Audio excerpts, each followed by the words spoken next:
ነው እንዴት ነው የሆነ ትንሽ ወደ ማለት እስልምና ላይ እንትን አደርጋለሁና ማለት ያው ለሞቅ ነው የንጽጽር እንትን ያለውና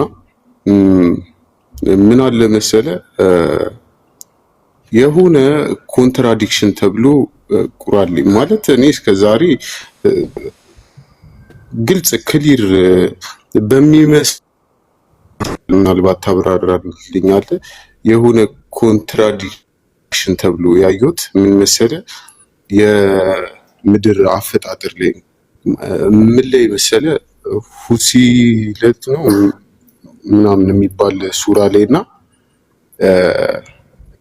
ሌላ አንድ ሱራ ላይ የምድር አፈጣጠር ቅድመ ተከተል በተለያየ ሁኔታ ነው የፈጠረው የሚል እንትን አይቼ ነውና እንድታብራራልኝ ነው። ሁለት ጥያቄ ነው ያለኝ።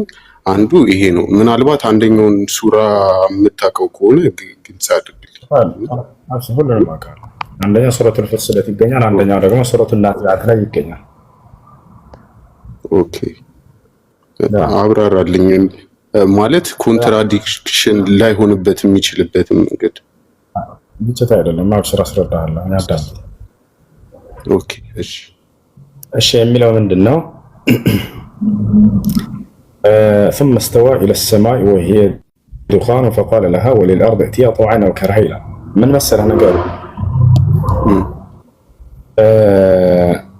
الله سبحانه وتعالى مجمرة مدرن فترات كذا على السماء إلى الله اوكي كذا بقول ملسو مجمرة مدرسة تفتر የሆነ ሁሉ ነገር የተሟላበት ነገር ነበረች። እንደገና ዳግም ተመልሶ ምድር ላይ ተራራዎችን ምናምን እንደዚህ መትከሉን ለመግለጽ ነው እንጂ እየተጋጨ አይደለም። ዳግም እንደገና ተመልሶ ምድርን የማስተካከልን ስራ ነው የሰራው። ያኛው ነው እየተናገረ ያለው ይሄኛው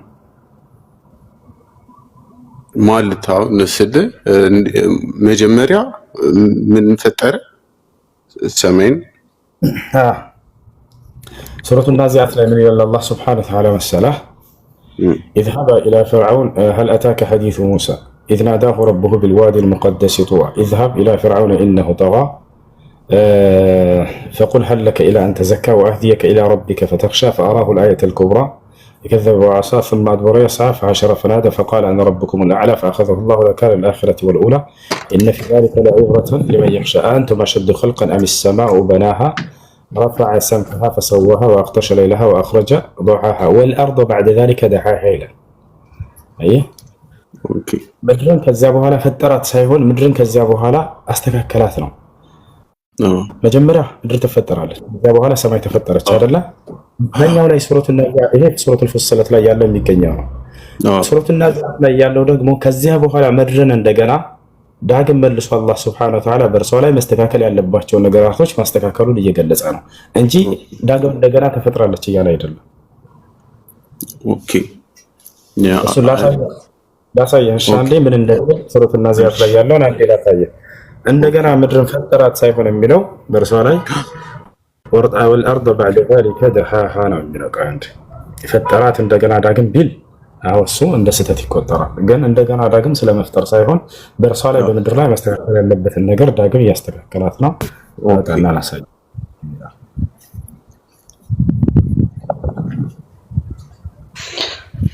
ኮፕሊንክ እያደረጋችሁ እሺ፣ ያዝ እያደረገው ነው ሁላችንም ኮፕሊንክ ነው።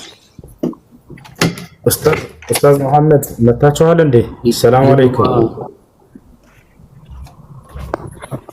عليكم السلام ورحمة الله وبركاته. حياك الله وبياك شفاك الله. الله يشفيك شفاء الله يقدر سقما لا بأس طهور إن شاء الله أبشر. جزاكم الله خير. وعندنا مت أستاذ. واصل نتعلم منك إن شاء الله. عندنا قوية إبراهيم بارك الله فيك. مرحبا. عندي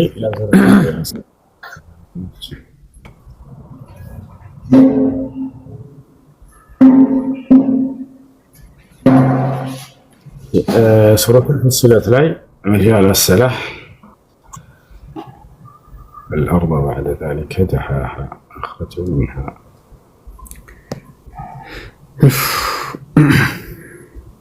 ያና ይታያል አይደለ? እዚህ ጋር ምን ይላል መሰለህ? ሱረቱል ናዚዓት ላይ ያለው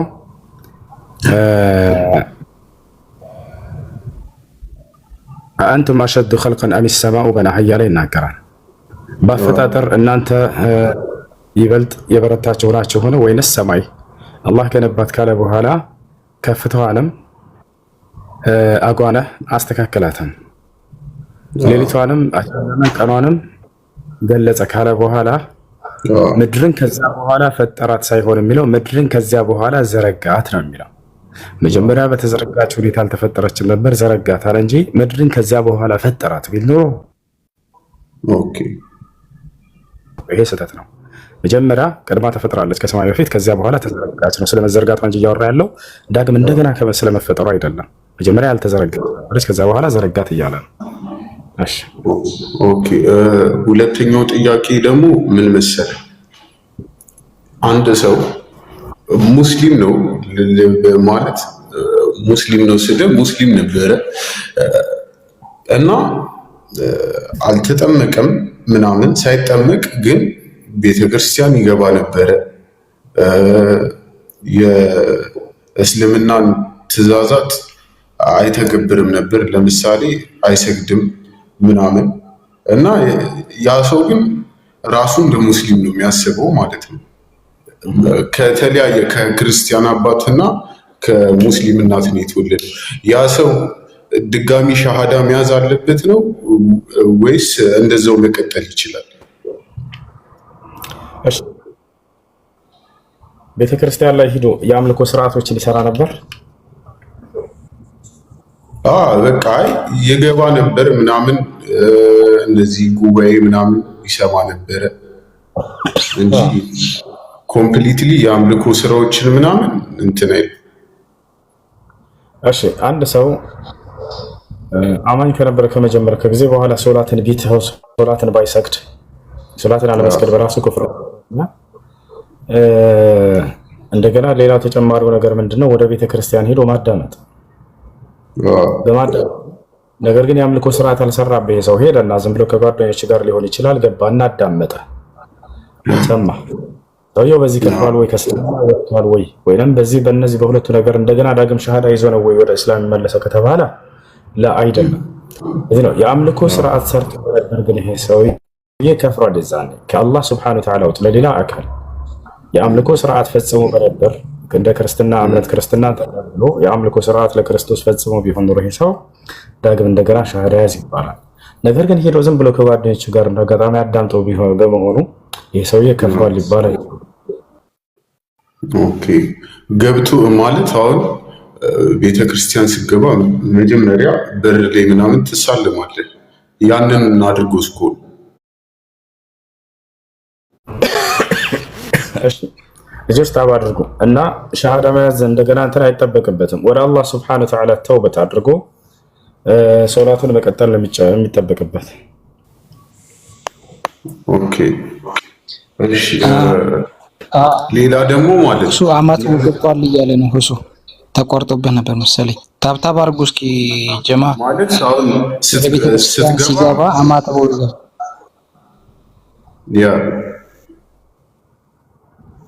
እስከትል ያን እየሰማ ወደ ቤተ ክርስቲያን ስገባ ሁሌ አማት በነው ወይ ግንቡ ላይ ወይ በር ላይ እንትን ትላለህ ስምህ ምናምን ነው የምትገባው እና ያንን አድርጉት ቢሆንስ? ሰው ይሄ ያንን አምኖበት ከሆነ ይሄ ከእስልምና ያስወጣዋል። ምክንያቱም ክርስቶስ ተሰቅሏል ብሎ ማመን እንዲሁም ይሄንን አርማ ሀዶ እንትን ብሎ ከሆነ ይሄ ከእስልምና ይወጣል። አላህ ቃል ይቅርታ ሁሱ ግልጽ በሆነ በቁርአን ላይ ይቅርታ ሁሱ አንዴ ሰው እስኪጨርስ ድረስ አልቀርታ አንዴ ብቻ አንዴ ይቅርታ እኮ ጠብቅ አንዴ ቻርጅ ሊዘጋብኝ ስለሆነ ነው። ይቅርታ አንዴ ብቻ እሺ ይሄ ልጨርስለት። ወማ ቀተሉ ወማ ሰለቡ ስላለ አልገደሉትም አልሰቀሉትም ስላለ ይሄን ሰውየው አምኖበት አይ ተሰቅሏል ተገድሏል ብሎ የመስቀሉን አርማ አድርጎ ከሆነ ሰውየው ይከፍራል። ይሄ ሻሃዳ መያዝ አለበት። እሺ ይሄው ጥያቄ ምንድን ነው? አንዴ ባትሪ ዘጋ አንዴ ብቻ ቢዘጋብኝ ስለሆነ አንዴ ብቻ ይቅርታ ብዬ ነው። እሺ የሰማ ጌታችን ኢየሱስ ክርስቶስ ማለት ነው የሰው ልጅን ከሞት አስነስቷል። ታውቃለህ? ታምናለህ? አምላክ ነው ያደረገለት እሱ አይደለም። እሱ ምንም ማድረግ አይችልም። አዳምጠኛ ኖ አምላክ እሱም እሱም ልንገርህ አይላ ነገር አነግባ እኮ እንዴት አይነ ስውራን አብርቷል መጽሐፉ ላይ አንድ ጊዜ አይነ ስውራን አብርቷል አላበራም እኮ ለመልስልህ እድል ስጠኝ አንዴ እኮ አልጠይቀና ትመልሳለህ። ስርዓቱ እንደዛ አይደለም። ጥያቄ ከሆነ ይመልስልህ፣ በስነ ስርዓቱ ጠብቅ እኮ ገና ሳልጠይቅ እኮ የመለስክልኝ ነው። ጠይቀህ ነው እንጂ የመለስኩኝ ያለሁት ወገናችን እኮ ገና አልጨረስኩም። ጥያቄን አልጨረስኩም። ጨርስ። አይነ ስውራን አብርቷል፣ የሰው ልጅን ከሞት አስነስቷል አይደለም ነው ረስከ ለማለት ግን በጣም ፈጠንክ። ለምን ትቸኩላለህ እኮ? ጨርስና ንገረኝ እንድመልስ። ጨርስ። አይ ታምራት በጣም ሺህ ታምራትን እንደሰራ ታውቃለህ። ይሄን ነገር አይደለ? አልሰራም። ማስረጃ ላሳየህ። አልሰራም። ሙታና አላስነሳም። ማስረጃ ላሳየህ ወይ? እሱ ሳይሆን አምላኩ ነበር ሲሰራለት የነበረው። ማስረጃ ላሳየህ ወይ?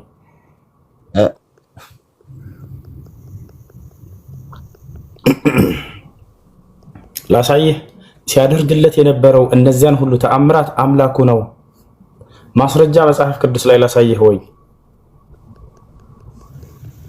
አሁን ልመልስ ነው። አዳምጥ እሺ። ላሳየህ ነው ማስረጃ እያወጣሁኝ። በየትኛው አይነ ነው የምታየው? በግራ ነው በቀኝ አይነ ነው የምታየው? ችግር የለውም። መጽሐፍ ቅዱስ ላይ ላሳየህ፣ እርሱ ምንም ሲያደርግ እንዳልነበር አምላኩ ሲያደርግለት እንደነበር ላሳየህ ማስረጃ። አይምሮህን ክፈት፣ ዝግጁውን የገዛ መጽሐፍህን ኖ እሺ። ኢዮብ ኤልያም እኮ የሞተ ሰው አስነስቷል። ማን ማሜ? ኢላያ ግን ሲያስነሳ ምን ሆኖ መሰል ያስነሳው? እኔ ማቀውን ያለው ምነግርህ በጸልዮን ያስነሳው። ክርስቶስም ደግሞ ሲያስነሳ ማለት ነው አባት ሆይ እንደምትሰማኝ አወቅኩ ብሏል። ጸልዮአል። ገብቶሃል? እሱ ከሁሱ ጋር ወራ ሁሱ ያለው ምንድን ነው? አላስነሳም ነው። አንተ ደግሞ ጸልዮ ነው እያልክ ነው። አትረብሽ፣ ረጋ በል። እሱ ያለው አዳምጠኝ። ሁለታችሁ አውሩ መጀመሪያ። አዳምጥ፣ ረጋ በል። ኢዮብ አትረብሽ። እሺ፣ እነዚያን ሁሉ ተአምራት ሲያደርግለት የነበረው አምላኩ ነው ወይንስ አይደለም? መልስ። ምን አልከኝ? እነዚያን ሁሉ ተአምራት ሲያደርግለት የነበረው በክርስቶስ በኩል ሲያደርግለት የነበረው አምላኩ ነው አይደለም? አምላኩ ማለት እኛ ምን ያው መጀመሪያ አዳምጠኝ። እኛ ክርስቲያኖች ምናምነው መጀመሪያ ለምን ካንዲ ትቀባጀራለህ ካሜራህን? እኛ ክርስቲያኖች ምናምነው በስላሴ እናምናለን። አዳምጠኝ፣ ተረዳኝ። ቀጥል። እሺ፣ ኮሜንት ላይ አትናገር፣ ተውት። አቀዘመባሽ። እሺ፣ ቀጥል። ይኸው ሐሳብህን ቀጥል። በጣም ብዙ ሐሳብ አለኝ ልንገርህ እኔ። እሺ፣ ከመጀመሪያው ጀምር። እሺ፣ ያንን ሁሉ ተአምር ሲያደርግለት የነበረው አምላኩ ነው። ማስረጃ ላሳይህ ሆይ? መጽሐፍ ቅዱስ ላይ ትፈልጋለህ ማስረጃ? ማስረጃ እንድናወራ በደንብ በማስረጃ ቅዱስ ላይ ያለው በሰውነቱ ያደረገውን ሊጠቅስልህ ነው። መጽሐፍ ቅዱስ ግን ሙሉ ለሙሉ ሲነበብ በአምላክነቱ የሚታይበት ቦታ አለ። ስለዚህ ቁንጽል የሆነ ሀሳብ ሊነግርህ ነው።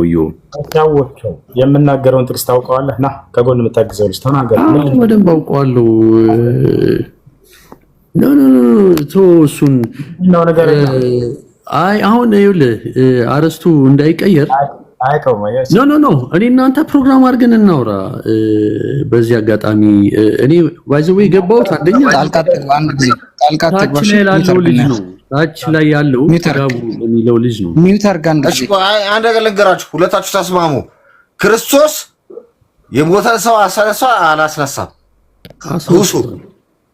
ሁሱስ አንዴ እባካቸው አንድ ጊዜ አሁን ኖ እባካቸው አበል መልስ። አንተ መልስ ኮን መልስልህ። አዳምጥ። ኖ መልሷል አልመለሰም? አንድ ብቻ ኮን መልስ። አዳምጥ። እሺ እነዚያን ሁሉ ተአምር ሲያደርግለት የነበረው ዝርዝር አትንገረኝ። አሁን ለምሳሌ እሱ አስነሷል አለኛ፣ አንተ ንገረኝ። እኮ እንደመልስ አንዴ ድል ስጠኝ፣ አንዲት ደቂቃ። ኖ እሱ አሁን ያለኝ ነገር አስነሷል አለ። አንተ አላስነሳም ወይ አስነሷል በለኝ። አንድ ደቂቃ ድል ስጠኝ ላውራ፣ ፍቀድልኝ። በቤቴ ያስፈቀድኩ። ኖ አታብራራ። አስነሷል አላስነሳም። አላብራራ አይደለም፣ በቃ መጽሐፍ ቅዱስን አውጥቼ ላሳይህ። በቃ ምን አደርጋለሁ? ኖ ማብራራት አልፈልግም። ላሳይህ ነው። ለምን ታወርዱታላችሁ? ለይሽ ንጉሱ ውስጥ አንድ ድል ስጠኝ። ይቅርታ እሺ። እና እሺ፣ እኔ ትንሽ ነገም ስራ ስላለኝ መተኛት አለብኝ። እስቲ ቁርአን ምናምን ለማስቀራት ከነገ ያሉት ልጆች አሉ። ይቻላል አይደለ? ጥጋቡ ባትወጣ ደስ ይለኛል። እኔ ላንተ ነው የገባሁት። አለ ዳዊት ገብተህ ነበር ከልጅ ነህ እንዴ? ዳዊት ጆነኛው በወንድሜ አካውንት ነው የገባሁት ብሎክ ስላደረገ። አይዋ ኢየሱስ ክርስቶስን ተአምር ሲያደርግለት የነበረው እግዚአብሔር ነው ወይንስ ራሱ ነው? እሱን አሁን ሌላ ጊዜ በደንብ እንነጋገራለን። ቆይ እኔ የገባሁበትን ሪዝን ልናገራ ብራዘሬ። እሱን ፕሮግራም ይዘን በደንብ መጽሐፍ ቅዱስን እያወጣን ቁርአንን እያወጣን እና ምንም ማድረግ ከእኔ ፊት መቆም አይችሉም። ክርስቲያኖች የምር ማውራት አይችሉም። ፉከራ አይደለም፣ በተግባር ነው ማሳያቸው። ሌላ ጊዜ ብሎ ሊያመልጥ ለአፉ ፊት ለፊት ያወራ አልቻለም። በቃ ማውራት አይችልም። አላህ ነው ሙስተዓን። ምን ይሻላል? ደሞ ኮሜንት ላይ ይስቃል። ተመልከቱ። አውራ ከኔ ጋር ፊት ለፊት እየቆምኩልህ ነው። ያኔ አሁን አልችልም፣ አላወራም። ያ ጊዜ የሆነ ጥያቄህን የጀመርከው ቀጥል። ውሱ በቃ ይህንን ነገር ነው ግልጽ እንድታደርግ መርሐባ። እሺ ኡስታዝ ሙሐመድ ከድር ታላቅ ኡስታዛችን ናቸው። ኡስታዝ ቀጥሉ። እሺ ላርፍ ነው፣ እርሰው ደግሞ ያግዙ። ጀዛከላህ ኸይር አኺ እሱ አላህ ይጠብቅህ። እኔም ጥያቄ አለኝ። አንድ የምጠይቀው ጥያቄ አለ። ኢየሱስ ክርስቶስ የወይን ጠጅን ስካር ኮንኗል ወይስ ፈቅዷል? ኢየሱስ ክርስቶስ የወይን ጠጅን አስካሪ መጠጥ ነው። እዚያ ላይ ለመጀመሪያ ጊዜ የሰራው ተአምር እርሱ ራሱ ነው። ፈቅዷል፣ አጠጥቷቸዋል ሰዎች ነው። ዮሐንስ ወንጌል ምዕራፍ 2 ከቁጥር 1 ጀምራቸው ብታዩ ኢየሱስ ክርስቶስ ሰርግ ተጠርቶ ከሐዋርያቶች ጋር ይሄዳል። በዚያ ሰርግ ቦታ ላይ ማርያም ታድማ አብራ ነበረች። ወይን ጠጅ ባለቀባቸው ጊዜ ሰርግ ቤቶቹ ባለቤት ልጄ ሆይ ወይን ጠጅ እኮ አልቆባቸዋል አለችው ኢየሱስን። ኢየሱስ ምን አላት? አንቺ ሴት ከኔ ምን አለሽ አላት። አንቺ ሴት ከኔ ምን አለሽ? አንዲት ሴት ልጄ ብላ በስነ ስርዓት ልጇን እያናገረችው እያለ ያ ልጅ አንቺ ሴት ከኔ ምን አለሽ ቢላት ምን ትላላችሁ? ያ ጀማ ለዚህ አምላካችን አላህ ወበረን ቢዋሊደቲ ብሎ መጥቀስ ያስፈለገው ለእናቴ መልካም እንደውል አዞኛል። ወለም ይجعلني جبارا شقيا በርሷ ላይ ትዕቢተኛና እምቢተኛ አላደረገኝም ያለው ይሄን በርሷ ላይ ስለተናገሩበት ነው። መጽሐፍ ቅዱስ ተመልከቱ። አንቺ ሴት ከኔ ምን አለሽ አላት ኢየሱስ ክርስቶስ። ከዚያስ በኋላ የሚገርማቸው ኢየሱስ ክርስቶስ ለመጀመሪያ ጊዜ ተአምር ሰራ። በዚያ ላይ ምን ተአምር ከተባለ ወይን ጠጅ ሰራላቸው ለሰዎች። ምን አይነት ወይን ጠጅ? አስካሪ ወይን ጠጅ ማን ያን ሰራላቸው? አጠጣቸው ሰዎች። ኢየሱስስ አስካሪ ወይን ጠጅ ይጠጣ ነበር ወይ ከተባለ አዎ ይጠጣ ነበር። እነሆ የሰው ልጅ እየበላና እየጠጣ መጣ ይላል ዲያቆን ሄኖክ። ይሄን ይዞ አዎ ጌታችን ኢየሱስ ክርስቶስ አስካሪ የሆነውን ወይን ጠጅ ጠጥቷል አለ። ከዚያስ ለእነዚያም ሰዎች በገሊላ ቃና ላይ ተጠርቶ ሰርግ ላይ የሰራላቸው አስካሪ የሆነ ወይን ጠጅ ነው አለ ዲያቆን ሄኖክ። ራሱ ተረጎመ። ስለዚህ ኢየሱስ ክርስቶስ አስካሪ የሆነ ወይን ጠጅ ለሰዎች ሰርቷል ይላል። ታዲያ ሙስሊሞች በዚህ ላይ ተዕሊቃችን ምንድን ነው ከተባለ በአላህ ስም እምላለሁኝ መሲሁ ዒሳ ዓለይሂ ሰላም አስካሪ ለሰዎች አልፈራም አላስጠጣም። በአላህ ስም እምላለሁ እናቱን አንቺ ሴት ብሎ አላናገራትም። በክብር ነበር ሲያናገራት የነበረው። በአላህ ስም እምላለሁኝ ማርያም ለልጇ ወይን ጠጅ አልቆባቸዋል ስራላቸው ብላ አታናገርም በፍጹም። ምክንያቱም አስካሪ ወይን ጠጅ የሆነን ነቢያቶች ሁሉ አስጠንቅቀዋል፣ ከልክለዋል። ይሄን ነገር ነብዩ ሰለላሁ ዐለይሂ ወሰለም ልክ እንደከለከሉት፣ ነገር ግን በመሲሁና በማርያም ላይ ዋሽቶባቸው ነው መጽሐፍ። ለዚህም ነው መጽሐፍ ተበርዟል የምንላቸው። ነቢያቶች አስካሪ ወይን ጠጅ እየሰሩ ጭራሽ እንደ ተአምር ሲቆጠር መጽሐፍ ቅዱስ ላይ አስባችሁታል? ኢየሱስ ክርስቶስ ለመጀመሪያ ጊዜ ያደረገው ተአምር ምንድነው መጽሐፍ ቅዱስ ላይ ከተባለ ወይን ጠጅ ለሰዎች ሰርቶ መስጠት ነው። ወይን ጠጅ ሰርቶ መስጠት እንደ ቁርአን አስተምህሮ የመጀመሪያው ተአምር ክርስቶስ ዒሳ ምንድነው ከተባለ ገና ህፃን እያለ ተመልከቱ፣ ገና ህፃን እያለ በእናቱ አንቀልባ ላይ ታዝሎ ለእናቱ ክብር መከላከሉ ነው። ቆሞ እናቴ ዝሙት አልሰራችም እኔ የአላህ ባሪያና አገልጋይ ነኝ ብሎ ልክ እንደ ትልቅ ሰው ቋንቋን አውጥቶ መናገሩ ነው።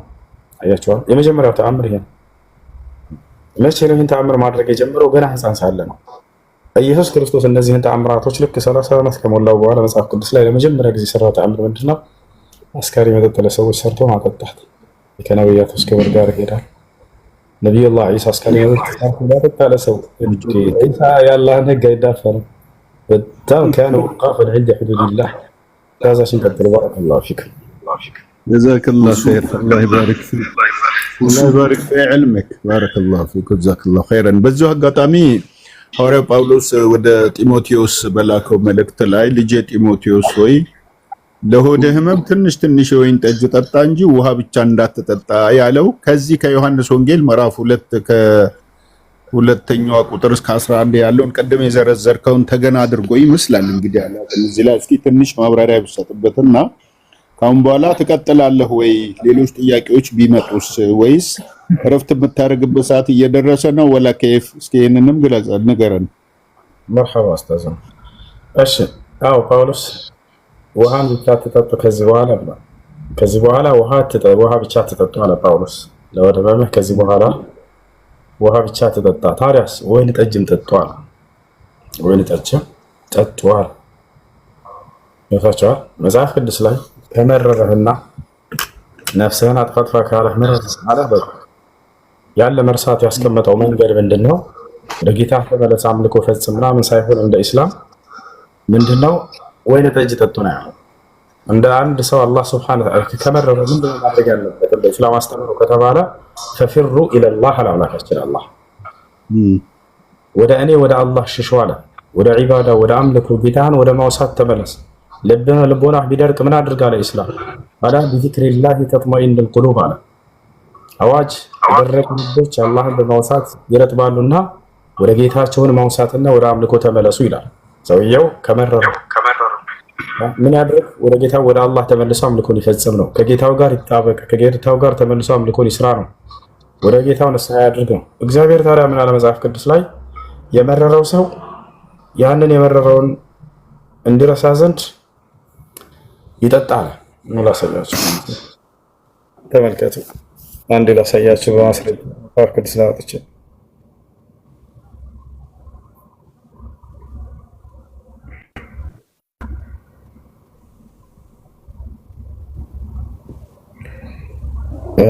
ምን ይላል? መጽሐፈ ምሳሌ ያና እዚህ ጋር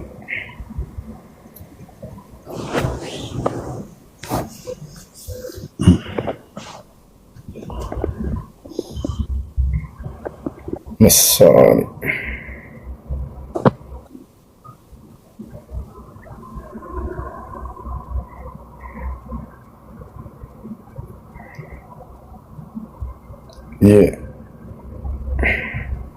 ሰላሳ አንድ ስድስት ነው።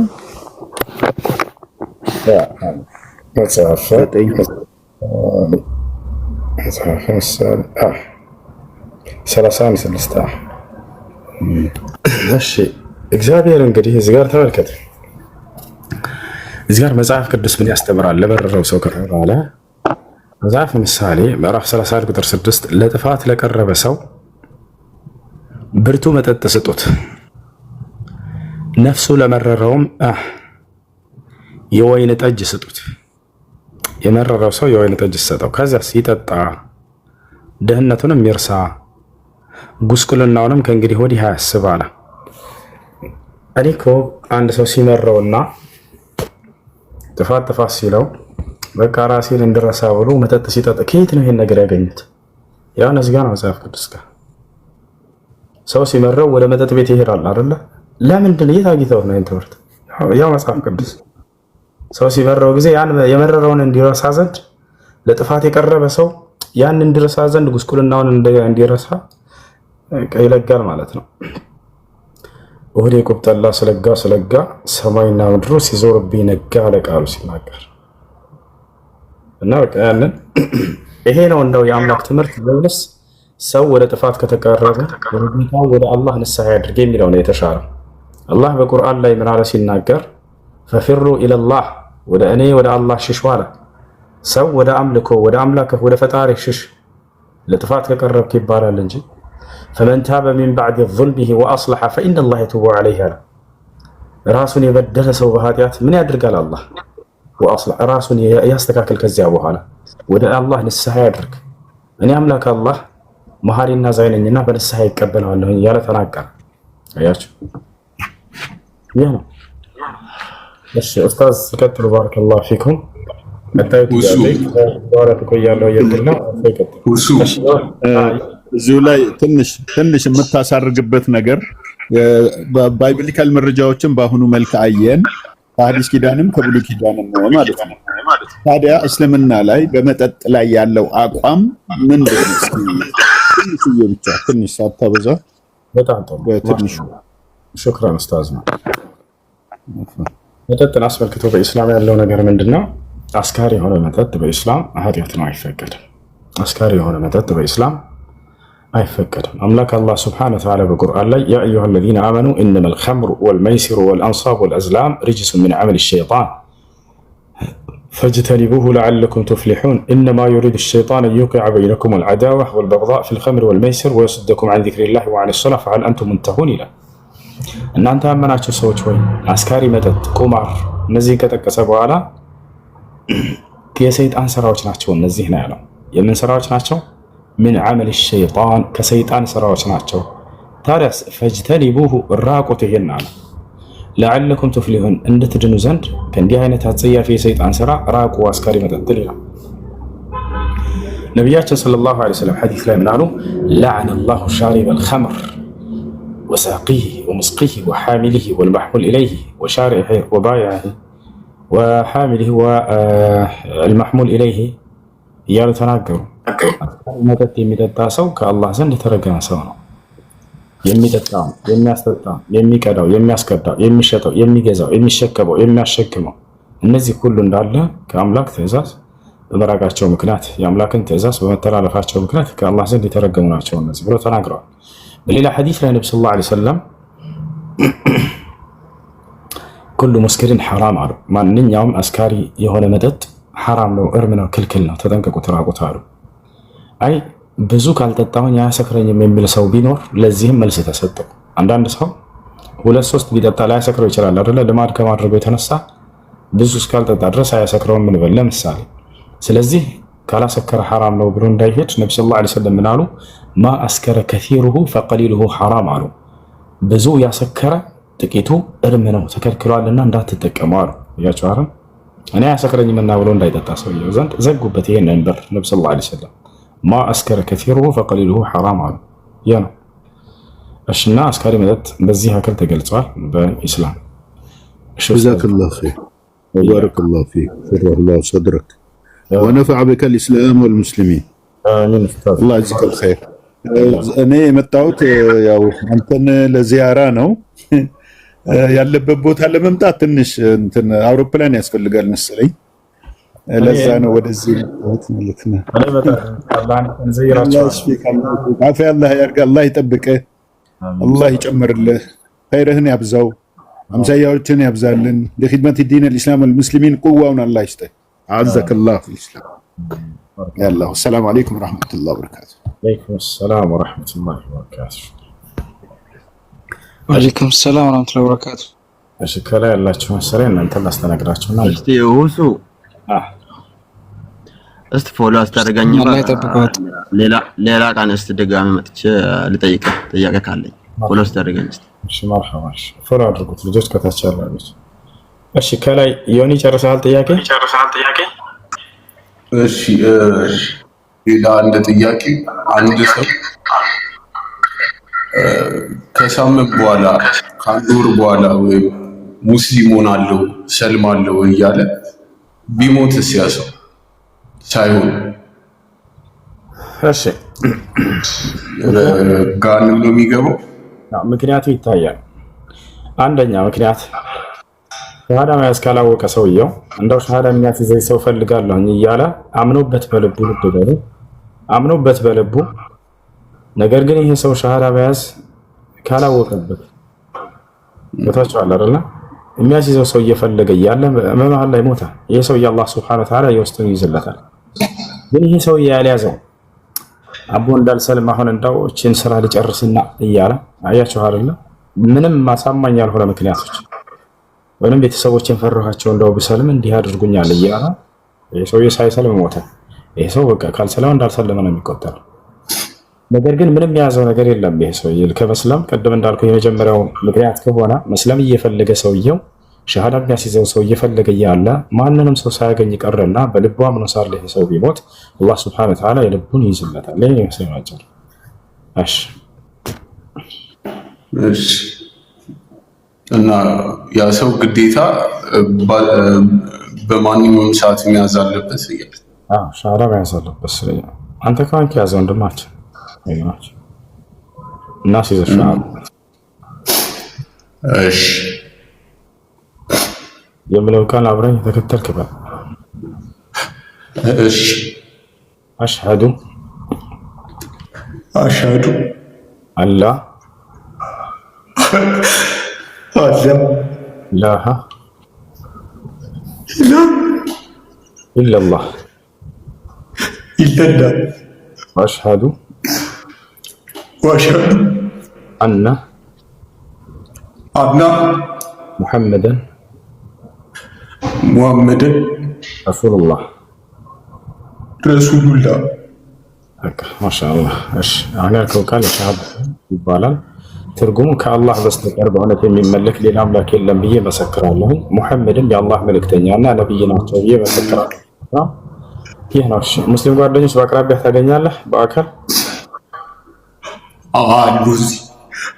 የምታገኝ ከሆነ ስለ ሶላት አሰጋገር አስተምሩ ይበላቸው። ሶላት አሰጋገር ከነርሱ በመማር ለዚህ ላመንከውና ለመሰከርከው ለአንድ አምላክ ብቻ መስገድን ትጨምራለህ ማለት ነው። ይሁን የሚላትን መቀየር ካልፈለግ ችግር የለውም። መቀየር የምትፈልግ ከሆነ አንተ የተመቸህን ስም መቀየር ይቻላል። እሱ ነው። እሺ እስላማዊ ትምህርቶችን ብትማር ልጆች በውስጥ አድሚኖች ያናግሩሃል። የወንዶች ግሩፕ ያስገባሃል። ትምህርቱን ትቀጥላለህ።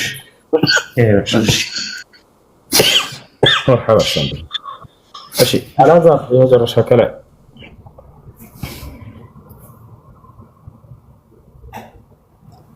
አላዛር አለ ይሰማል። አሰላሙ አለይኩም። ወአለይኩም ሰላም ወራህመቱላህ። ሰላም ናችሁ? ደህና አልሐምዱሊላህ። የኔ ጥያቄ ጠር ያለች ጥያቄ ናት። እሺ የሆነ ሰው በተሳሳተ ሳቅ የአሳማ ስጋ ቢበላ ያን ሰው እንደገና ሻሃዳ መያዝ አለበት ወላ እንዴት ነው? ያን ሰው ሳቅ ነው የበላው። እሺ ሻሃዳ መያዝ አይጠበቅበትም። መጨረሻ ላይ ግን አስተርጉሞ በእንትን በስልኩ አስተርጉሞ ሲያየው በጉግል የአሳማ ስጋ እንደሆነ አወቀ። ከዛ በኋላ ተወው ሁሉን ነገር ማለት ነው። መልካም። እሺ አንደኛ ሻሃዳ ያስይዝም ይሄ። ሁለተኛ ሳያውቅ ከሆነ የበላው የተፈቀደ የፍየል ወይንም የበግ የከብት ስጋ መሰለውና በላ። ይሄ ሰውዬ ከጊዜ በኋላ ልክ ቢያውቅ ወዲያው ማቋረጥ አለበት። እንደ ኃጢአት ይቆጠርበታል ወይ ከተባለ አይቆጠርበትም። ለምን ከተባለ ይሄ ሰውዬ የአሳማ ስጋ መሆኑን ሳያውቅ ስለሆነ ይበላል።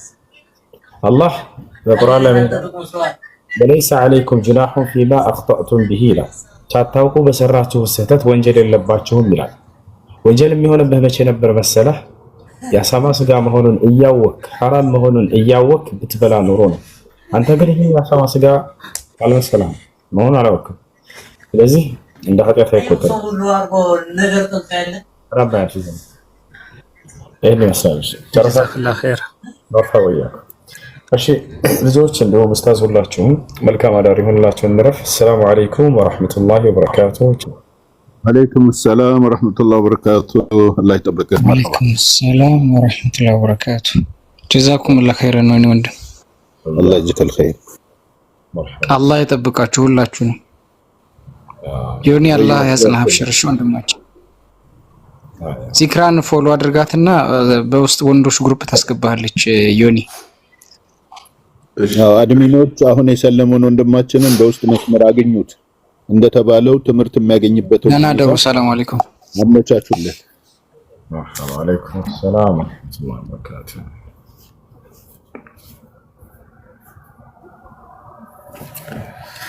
እሺ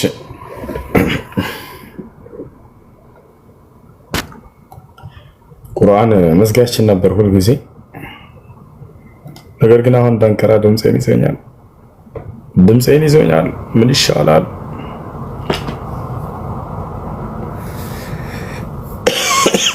እሺ ልሞክር። መዝጊያ አንድ ታጠር ያለች ሱራ ልሞክርና ከዛ እንዘጋለን ኢንሻአላህ። እሺ መርሐባ ያው በጣም ይዞኛል። አላህ ያሽረኝ። ራስን ጠብቅ ሁሱ። ራሴን ብቻ ነው ወይንስ እግሬንም እጄንም ሁሉንም ነው የምጠብቀው? ይሄን ራሴን ብቻ አላህ ሁሉንም ነው የምጠብቀው ኢንሻአላህ።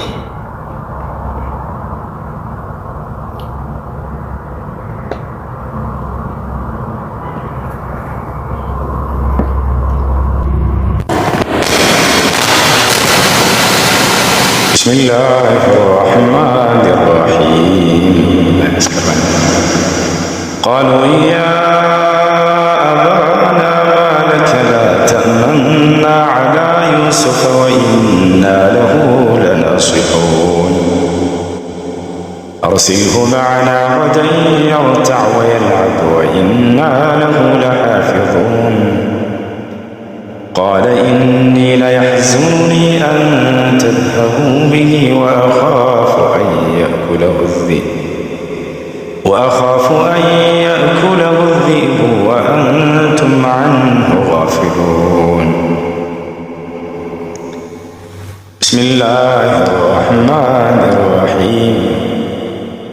قال إني عبد الله آتاني الكتاب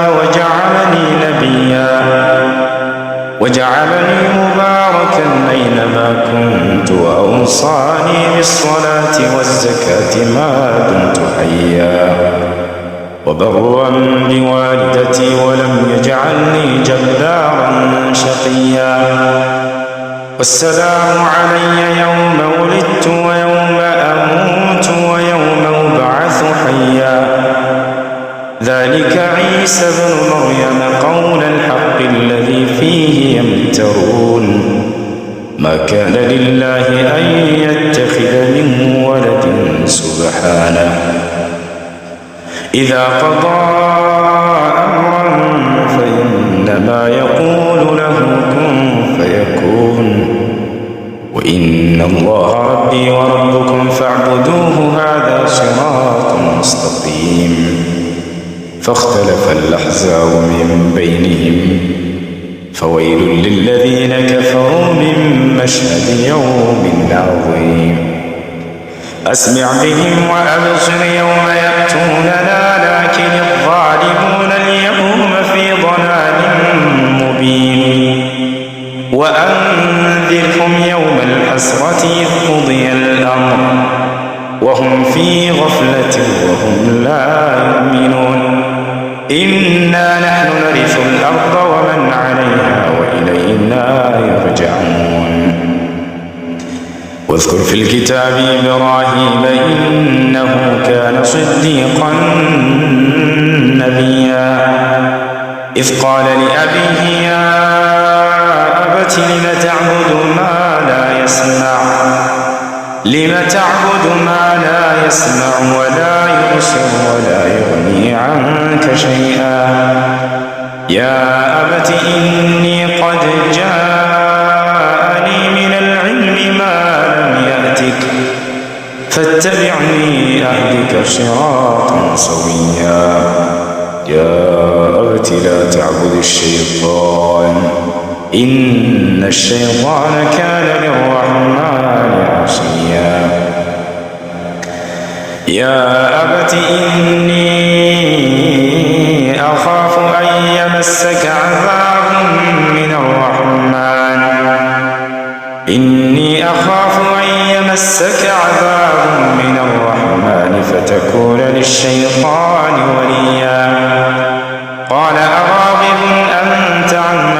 بنعمتي يا إبراهيم لئن لم تنته لأرجمنك واهجرني مليا قال سلام عليك سأستغفر لك ربي إنه كان بي حفيا وأعتزلكم وما تدعون من دون الله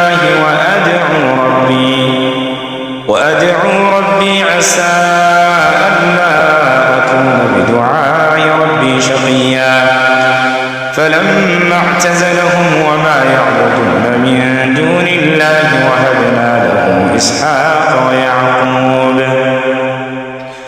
وهبنا له إسحاق ويعقوب وكلا جعلنا نبيا ووهبنا لهم من رحمتنا وجعلنا لهم لسان صدق عليا واذكر في الكتاب موسى إنه كان مخلصا وكان رسولا نبيا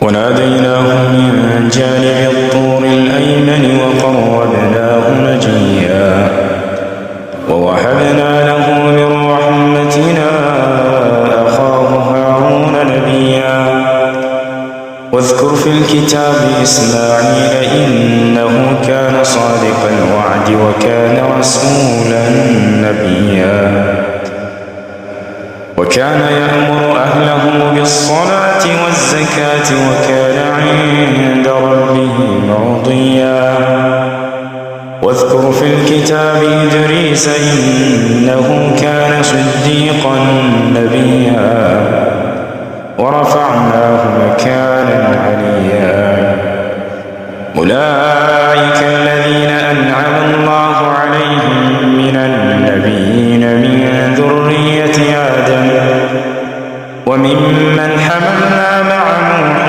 ومن ذرية إبراهيم وإسرائيل وممن هدينا واجتبينا إذا تتلى عليهم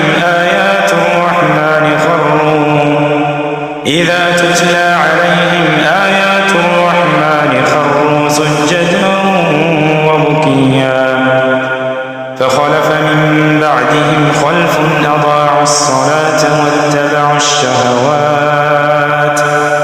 أضاعوا الصلاة واتبعوا الشهوات فسوف يلقون غيا إلا من تاب وآمن وعمل صالحا فأولئك يدخلون الجنة ولا يظلمون شيئا جنات عدن التي وعد الرحمن عباده بالغيب إنه كان وعده مأتيا لا يسمعون فيها لغوا إلا سلاما ولهم رزقهم فيها بكرة وعشيا تلك الجنة التي نورث من عبادنا من كان تقيا وما نتنزل إلا بأمر ربك له ما بين أيدينا وما خلفنا وما بين ذلك وما كان ربك نسيا رب السماوات والأرض وما بينهما فاعبده واصطبر لعبادته هل تعلم له سميا ويقول الإنسان أإذا ما مت لسوف أخرج حيا أولا يذكر الإنسان أنا خلقناه من قبل ولم يك شيئا فوربك لنحشرنهم والشياطين ثم لنحضرنهم حول جهنم جثيا ثم لننزعن من كل شيعة أيهم أشد على الرحمن عتيا ثم لنحن أعلم بالذين هم أولى بها صليا وإن من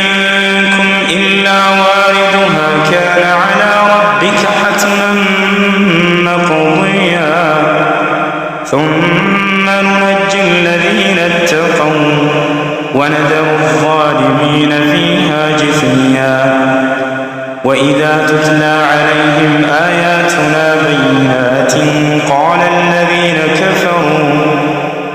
الذين كفروا للذين آمنوا أي الفريقين خير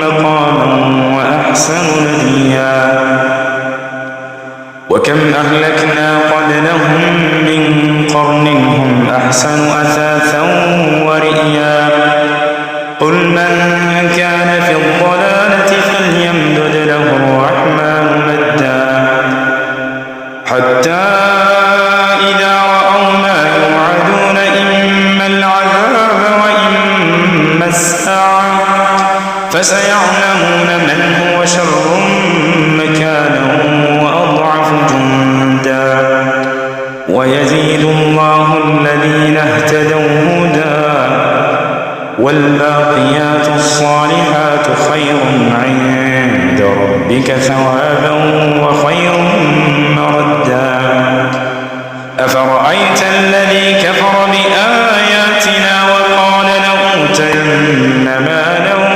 وولدا أطلع الغيب أم اتخذ عند الرحمن عهدا كلا سنكتب ما يقول ونمد له من العذاب مدا ونرثه ما يقول ويأتينا فردا واتخذوا من دون الله آلهة ليكونوا لهم عزا كلا سيكفرون بعبادتهم ويكونون عليهم ضدا ألم تر أنا أرسلنا الشياطين على الكافرين تؤزهم أزا فلا تعجب عليهم إنما نعد لهم عدا يوم نحشر المتقين إلى الرحمن وفدا ونسوق المجرمين إلى جهنم وردا لا يملكون الشفاعة إلا من اتخذ عند الرحمن عهدا وقالوا اتخذ الرحمن ولدا لقد جئتم شيئا إدا تكاد السماوات يتفطرن منه وتنشق الأرض وتخر الجبال هدا أن دعوا للرحمن ولدا وما ينبغي للرحمن أن يتخذ ولدا إن كل من في السماوات والأرض إلا آتى الرحمن عبدا لقد أحصاهم وعدهم عدا وكلهم آتيه يوم القيامة فردا إن الذين آمنوا وعملوا الصالحات سيجعل لهم الرحمن ودا فإنما يسرناه بلسانك لتبشر به المتقين وتنذر به قوما مدا وكم أهلكنا قبلهم من قوم هل تحس منهم من أحد أو تسمع لهم ركزا يا عبادي الذين آمنوا إن أرضي واسعة فإياي فاعبدون كل نفس ذائقة الموت كل نفس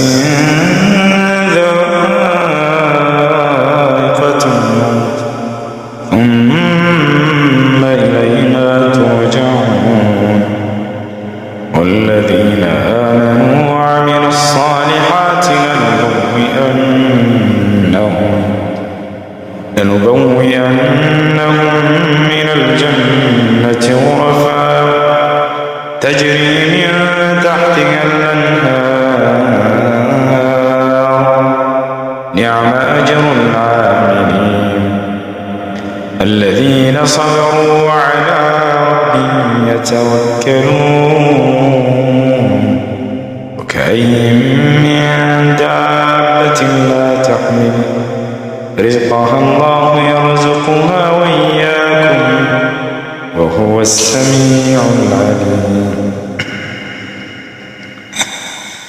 يا عبادي الذين آمنوا إن أرضي واسعة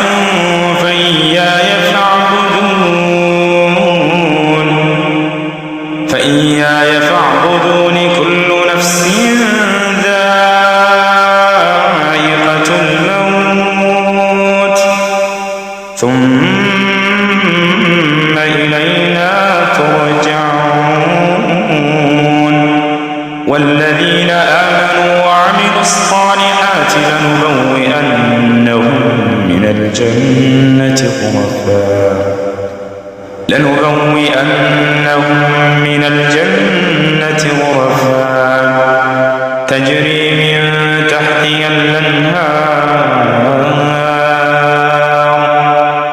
تجري من تحتها الأنهار نعم أجر العاملين الذين صبروا وعلى ربهم يتوكلون وكأين من دابة لا تحمل رزقها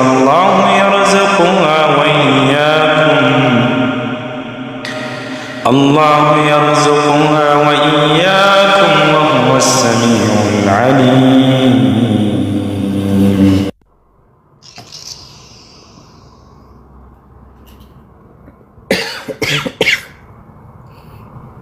يا عبادي الذين آمنوا መልካም አዳር ላላችሁ። አሰላሙ አለይኩም ወረሕመቱላሂ ወበረካቱሁ። ቻው ቻው ቻው ቻው ቻው። በሰማያትም በምድርም ያሉ ድብቅ ነገራቶችን ከአላህ በስተቀር ሌላ ማንም የሚያውቅ የለም በላቸው ይላል። በሌላ ቦታ ላይ በዲላል ቁል ላ አምሊኩ ሊነፍሲ ضرا ወላ ነፍዐን ኢላ ማ ሻአ አላህ ወለው ኩንቱ አዕለሙ ልገይበ መስተክሰርቱ ሚነል ኸይር ወማ መሰኒየ ሱእ ኢን አነ ኢላ ነዚሩ ወበሺሩ ሊቀውሚ ዩእሚኑን። ዒሳ ዓለይሂ ሰላም ኢየሱስ ክርስቶስ ምን አለ? ኢነከ አንተ ዓላሙል ጉዩብ አለ አላህ፣ አንተ የሩቅንና ድብቅ ነገራቶችን አዋቂ የሆንክ አምላክ ነህ ይላል። ይታችኋል። ስለዚህ ይቺ ሴት የሩቅን ታውቃለች ብላችሁ እናንተ ሄዳችሁ ማማከራችሁ ስህተት ነው። ወንጀሉ ምን ያክል ነው ከተባለ ከእስልምና የሚያስወጣበት ጊዜ አለ፣ ከእስልምና የማያስወጣበት ጊዜ አለ። ማስረጃ ቃለ ነቢዩ ሰለላሁ ዐለይሂ ወሰለም መን አታ ዓራፈን ፈሰደቀሁ ቢማ የቁል ፈቀድ ከፈረ ቢማ ኡንዚለ ዐላ ሙሐመድ ሰለላሁ ዐለይሂ ወሰለም። ነቢያችን ሰለላሁ ዐለይሂ ወሰለም ምን አሉ? ወደ አዋቂ ነይ ባይ ዘንድ ወይንም ወደ ጠንቋይ ዘንድ በመሄድ ይሄዳ ከዚያም ያ ጠንቋይ የተናገረውን እውነት ነው ብሎ ያመነ በእኔ ላይ የተወረደውን ክዷል አሉ። አያችሁ፣ ለምሳሌ አዋቂ ነይ ባይ ዘንድ ሄዳችሁ ስለ እኔ ዕጣ ፈንታ ይነግረኛል ያውቃል ሰው አላችሁ፣ ሄዳችሁ የተናገረውም እውነት ነው ብለህ ካመንክ የዛኔ ክድሃል። ለምን ከተባለ በአላህ ላይ አጋራው ይሄን ሰውዬ። አላህ ነው ሩቅን የሚያውቀው፣ አይ ይሄም ሰው ያውቃልና እውነት ነው የሚናገረው ካልክ በአላህ ላይ እንዳጋራ። እሺ አንዳንድ ሰው አለ የሩቅን የሚያውቀው አላህ ብቻ ነው ብሎ ያምናል። ግን እስኪ እንዳው የሚለውን ልስማው ብለው የሚሄድ ሰው አለ። አያርለ ያ ሰው የሚናገረውን አያምንበትም፣ አይቀበለውም። ግን እስኪ እንዳው ልስማው የሚለውን ልወቀው የሚለውን ብሎ እንዲህ አይነት ሰዎች ጋር የሚሄድ ሰው አለ። የዚህ ሰው ደረጃው ምን ያክል ነው ከተባለ ከእስልምና ይወጣል ወይ? ላ አልወጣም። ነገር ግን የ40 ቀን ሶላቱ ተቀባይነት የለውም። ማስረጃ ቃለ ነቢዩ ሰለላሁ ዐለይሂ ወሰለም መን አታ ዓራፈን ፈሰአለሁ ዐን ሸይኢን ለም ትቅበል ለሁ ሰላት 40 የውማ። ነቢ ሰለላሁ ዐለይሂ ወሰለም ምን አሉ? ወደ ጠንቋይ ዘንድ በመሄድ ስለሆነ ነገር የጠየቀ ሰው የ40 ቀን ሶላቱ ተቀባይነት የለውም አሉ። ቢቀበለው ኑሮስ ያ የተናገረው ጠንቋዩ እውነት ነው ቢል የዛኔ ከእስልምና ያወጣል። እሺ ወደ ጠንቋይ ዘንድ መሄድ የሚቻልበት ጊዜ አለ ወይ? አዎ አለ። መቼ ከተባለ ለልኢንካሪ ዐለይሂ በእርሱ ላይ ለማስተባበል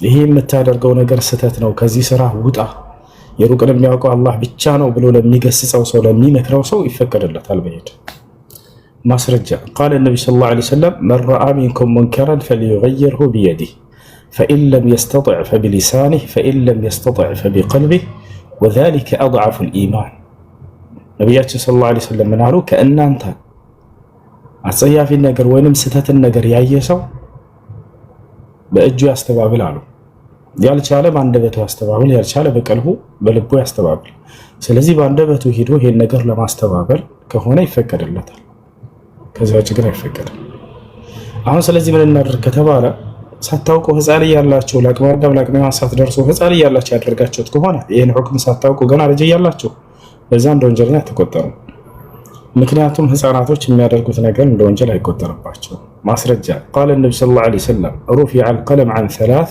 عن المجنون حتى يفيق وعن الصغير حتى يكبر وفي رواية أخرى وعن الصغير حتى يبلغ وعن النائم حتى يستيقظ النبي صلى الله عليه وسلم منالو ከሶስት አካሎች ብዕር ተነስቶላቸዋል አሉ ምን ማለት ነው ብዕር ተነስቶላቸዋል ማለት የሚሰሩት ወንጀል እንደ ወንጀል አይጻፍባቸው ማለት ነው አንደኛ እብድ የሆነ ሰው ወደ አይምሮ እስኪመለስ ድረስ እብዶች ሊጠጡ ይችላሉ ሊሰርቁ ይችላሉ ራሳቸውን ሊያጠፉ ይችላሉ እንደ ወንጀለኛ ይቆጠራሉ ወይ ላይ አይቆጠሩም ለምን በዚያ ቅጽበት አይምሮአቸውን እየተጠቀሙ ስላልሆነ ሁለተኛ وعن الصغير حتى يكبر وفي رواية أخرى وعن الصغير حتى يبلغ ህፃን ልጅ ለአቅመ አዳም እስኪደርስ ድረስ አሉ ነብዩ ሰለላሁ ዐለይሂ ወሰለም ለአቅመ ሔዋን እስክትደርስ ሴት እነዚህ ህፃናቶች የሚሰሩት ወንጀል እንደ ወንጀል አይቆጠርባቸውም ቢሰርቁ የፈለገ ነገር ቢያደርጉ ለምን ከተባለ አሁንም እነዚህ አይምሮአቸው ስላልበሰለ ሐራምና ሐላልን ጽድቅና ኃጢአትን የሚጠቅምና የሚጎዳን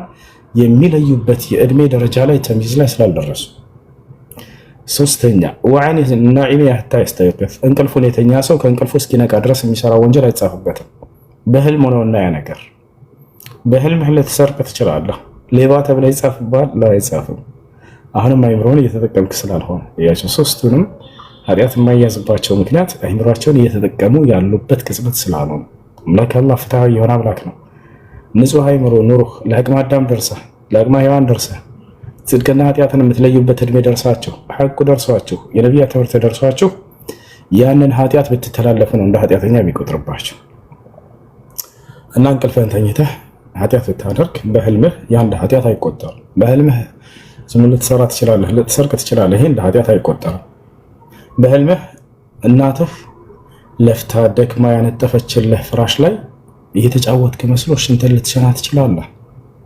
ፍራሹን በሽንት ልታረሰው ትችላለህ ያ እንደ ኃጢአት ይቆጠርብሃል ወይ ላ አይቆጠርም አሽቲያይ ካለ ቀጥል ሌላ እና ስለዚህ ሴትዮዋን በመሸወድህ ሌላኛው ነገር እሱ ስህተት ነው እንደ አጠቃላይ ህፃን ሆነ ያደረካቸው ነገራቶች ናቸው እንዳልከው በዚህ አላህ የሚጠይቀህ ነገር አይደለም ሴትዮዋ ግን በህይወት ካለች ተውበት እንድታደርግ ከዚያ ተግባሯ ዳዕዋ አድርጉላት ገስጿት ምከሯት እሺ ወንድሜ እሷ ሙታለች ሌላ ደግሞ ጥያቄ ያለኝ ማለት ነው ልክ ይሄ ዛፍ ላይ እና የሆነ መንገድ ዶሪህ ቤት ተብሎ የሚባለው ቦታ ላይ ገንዘብ ያስቀምጡ ነበረ ማለት ነው እና ሰዎች አይነኩትም ወደዛም ቦታ አይገቡም እኔ ግን ሁለቴ ገብቼ ገንዘቡን ማውጥቼ በልቼበታለሁ ጠጥቼበታለሁ ከአላህ በሌላ የሚጎዳም የሚጠቅምም የለም ብዬ ሰዎች ግን ታው ይያሉኝ አይ ካላህ ውጭ የሚጠቅም የሚጎዳም የለም ብዬ አውጥቼ ሁለት ጊዜ በልቼበታለሁ በዚህ ነገር ምን ተጠያቂ አልሆንም ወይስ ሆናለሁ አሁንም ህፃን እያለ ያደረከው ነው አይደለ እንደቀደመ ነው ማለት ነው ህፃን ናችሁ በርካታ ወንጀል ታደርጉ ትችላላችሁ ነገር ኃጢአትነቱን ሳታውቁ ይሄ ነገር እንደ ወንጀል አይቆጠርባችሁም እንደው አድጌ ሰርቼውስ በነበር ወደሚለው ስንመጣ ጊዜ እሱን ለሽርክ ተብሎ የቀረቡ ቁርባኖችን እነዚያን መብላት አይቻልም ለሽርክ ብለው ነው እነዚህ ሰዎች ከአላህ Subhanahu Wa Ta'ala ውጭ ለሌላ አካል ለወልዮች ለሸሆች ተብሎ የሚሰሩ ዶሮዎች ላይ የሚቀመጡ ምግቦች ሊሆን ይችላል ገንዘብ ሊሆን ይችላል ያንን መጠቀም አይቻልም አይፈቀድም ከአላህ ውጭ ለሌላ አካል የተቀረበ ቁርባን ስለሆነ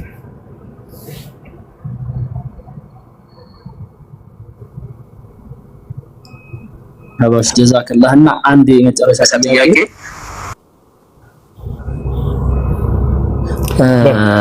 ፋቲሃን ከቀራሁ በኋላ አንድ ሱራ ጀምሬ መሃል ላይ ሱራው ቢጠፋብኝ ሩኩዕ ማድረግ እችላለሁ?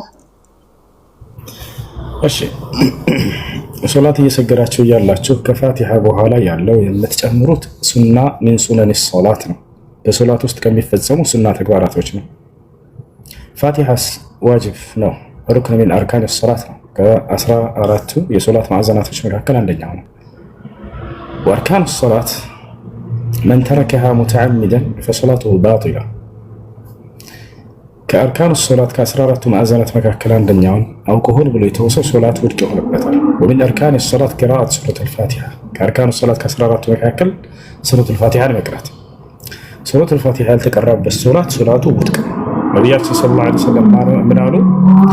ላ ሶላተ ሊመን ለም የቅረእ ቢፋቲሐቲል ኪታብ፣ በሶላቱ ላይ ሱረቱል ፋቲሃን ያልቀራ ሰው ሶላት የለውም ብለዋል። ፈላ ቡደ ሚን ቂራአቲሃ ሊተሱሐ ሶላት፣ ሶላቱ ትክክል ይሆን ዘንድ ሱረቱል ፋቲሃን መቅራት ግድ ይላል። እሺ ከሱረቱል ፋቲሃ በኋላ ያለውስ ሱና ነው። ብትቀሩት አጅር ታገኛላችሁ፣ ባትቀሩ በፋቲሃ ብቻ ብትሰግዱ ሶላታችሁ ትክክል ነው። ሱና ነው። ሱና ብሎ ማለት ሁወ ነውዑ ሚነል ዒባዳ አለዚ ዩሳቡ ቢሂ ፋዒሉሁ ወላ ዩዓቀቡ ቢሂ፣ ተዋሶ ለማግኘትና ለመቅራት መሞከር። ሁለተኛ ምርጫ ሌላ ሱራ ቀይሮ መቅራት።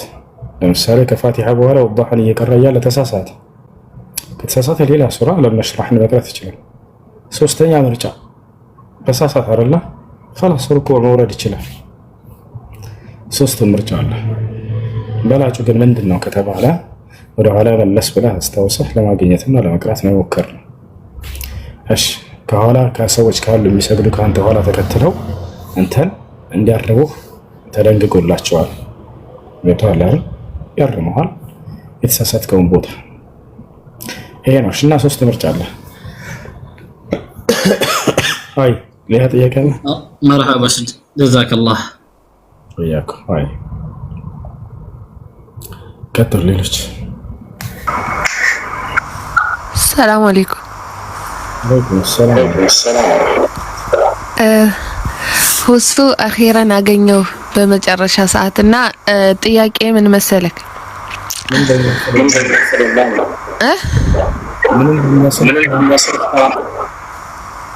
ማስማክ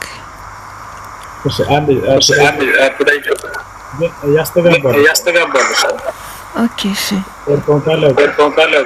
ኧረ የለም። አሁንስ አንድ ሰው እስላም ሆኖ ለማላገጥ ማርያምን ብሎ ቢምል እንዴት ይታያል? እሺ አክመል አዳምጥሽ። ለማላገጥ ለመቀለድ ሌላ ነገር ፈልጉ። በዲናችሁ አታላግጡ፣ በዲናችሁ አትቀልዱ። ቃለ አሰለፍ ሪድዋኑላሂ ዐለይሂም መህማ ተላዐብተ ቢሸይእን ፈኢያከ አን ቱላዒበ ቢዲኒክ። በፈለገ ነገር ብትጫወት አደራ በዲንህ በሃይማኖትህ እንዳትቀልድ እንዳትጫወት አሉ። ሃይማኖትህ ቀይ መስመር ነው። በዲንህ አትደራደር። በተለይ ሽርክ ነገር ላይ አትቀልዱ። በእሳት እንደመቀለድ ነው። ተውሂዳችሁ ራስ ማላችሁ ነው። ተውሂድ ከሌላችሁ ዲን የላችሁ። መላ ተውሂድ ለሁ ላ ዲነ ለሁ። ወልሐልፍ ቢገይሪላሂ ሱብሓነሁ ወተዓላ ሽርክ ቢላሂ ሱብሓነሁ ወተዓላ ከማ ቃለ ነቢ ሰለላሁ ዐለይሂ ወሰለም መን ሐለፈ ቢገይሪላሂ ፈቀድ ከፈረ አው አሽረከ። ከአላህ ውጭ ባሉ አካሎች መማል ሽርክ ነው፣ ኩፍር ነው። ነቢ ሰለላሁ ዐለይሂ ወሰለም መን ሐለፈ ቢገይሪላሂ ፈቀድ ከፈረ አው አሽረከ አሉ። ከአላህ ውጭ ባሉ አካሎች የማለ ሰው በእርግጥም ካደ ወይንም አጋራ አሉ። የክህደቱ አይነት ለሁለት ይከፈላል። የሽርኩ አይነት ሽርኩን አክበር የሚሆንበት ጊዜ አለ። አይ الذي يخرج صاحبه عن دائرة الإسلام የማለውን ሰው ከእስልምና የሚያስወጣበት ጊዜ አለ። ከአላህ ውጭ ባሉ አካሎች መማል። ሁለተኛ ከእስልምና የማያስወጣበት ጊዜ አለ፣ ነገር ግን ወንጀል ነው። ከአላህ ማነው ከእስልምና የሚያስወጣው መቼ ነው? ሰውየው ከአላህ ውጭ ባሉ አካሎች ቢምል ከተባለ ያ የማለው አካል የማለበትን አካል ልክ እንደ አላህ አምላክ ነው ብሎ አምነውበት ከሆነ የማለበት የዛኔ ከእስልምና ያወጣል። ነገር ግን ልክ እንደ አምላክ ነው ብሎ ካላመነ እየቀለደ እያሾፈ አሁን አንተ እንዳልከው ከሆነ ይሄ ሰውዬ ወንጀል ላይ ወድቋል። ገብታችኋል አይደል? ከእስልምና ግን ወጥቷል ይባላል ወይ? ላ አንድ አምላክ ነው ብሎ ስላላመነበት ከእስልምና ያወጣል። ገብታችኋል? ስለዚህ አትቀልዱ በዲናችሁ። ነቢያችን ሰለላሁ ዐለይሂ ወሰለም ሐዲስ ላይ ምን አሉ? ላ ተሕሊፉ ቢአባኢኩም ወላ ቢአጅዳዲኩም መን ካነ ሓሊፈን ፈልየሕሊፍ ቢላሂ አው ሊየስሙት አሉ። በአባቶቻችሁም አትማሉ፣ በአያቶቻችሁም አትማሉ። መማል የፈለገ በአላህ ብቻ ይማል፣ አለበለዚያ ዝም ይበላሉ። አያችሁ። እሺ ቀጥሉ። እኔ ልቀጥላ። ይኸው ባለፈው ማለት ነው ፎሬክስ ሐራም ነው አልካት ጓደኛዬን ጠይቃ ነበርና ተማምሽ ሐራም ሆነ ግን ፊሉ ረባህ ፊሉ ከሳራ ያኒ ማሸነፍ አለው መውደቅ አለው። ተውሽ በቃ خلاص ሐራም ሆነ ግን በዛ የተገኘው ገንዘብ ማለት ነው ምንድነው የሚደረገው? አሁን እኔ ለምሳሌ ይሄን ለመማር ማለት ነው ብር አውጥቻለሁ በል፣ ከዛ ዲፖዚት አድርጌያለሁ ብር በል፣ ከዛ እኔ ለራሱ ችግርተኛ ነኝ በል፣ እዳ አለብኝ በል፣ ከዛ አባቴ ደግሞ አላህ ይርሐሙ ሞታል እሱ እዳ አለበት በል፣ ከዛ እኔ እሱን እዳ መክፈል ፈልጋለሁ፣ ከዛ እኔ ደግሞ ያለ ሙህሪም ነው ዱባይ መጥቼ እየሰራው ያለሁት በል። ይሄ ሁሉ ነገር እያለብኝ ማለት ነው ያገኘሁትን ብር خلاص ያኒ ለምስኪን ልሰጠው ነው? ها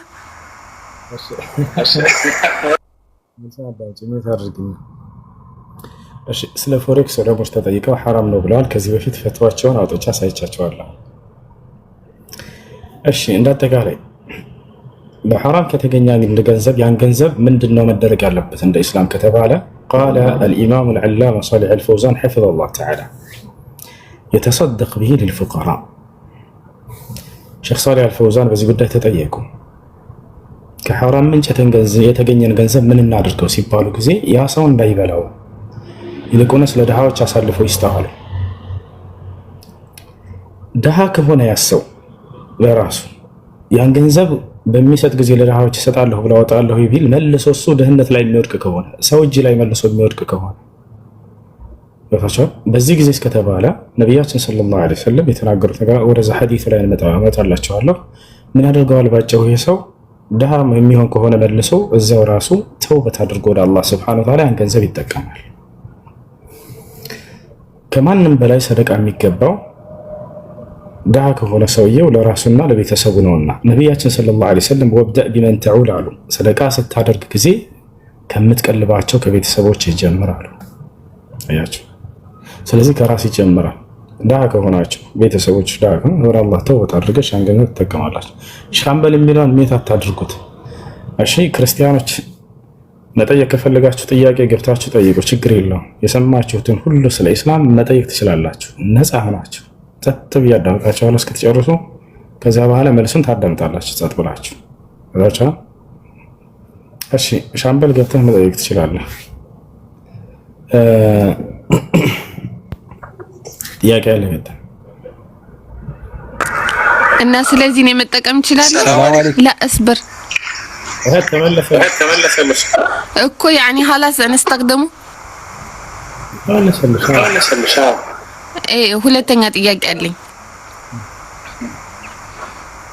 ሁለተኛው ጥያቄ አባቴ እቃ እንዲሸጥለት እንዲሸጥላቸው እቃ ሰጠውት ነበርና በመሀል ቤት እሱ ለገዡ እቃውን ሰጠና ከዛ እሱ መሀል ላይ ሞተ። ያ ነገር እንደ ዕዳ ነው የሚቆጠር ወይስ እንደ ምንድን ነው የሚቆጠር?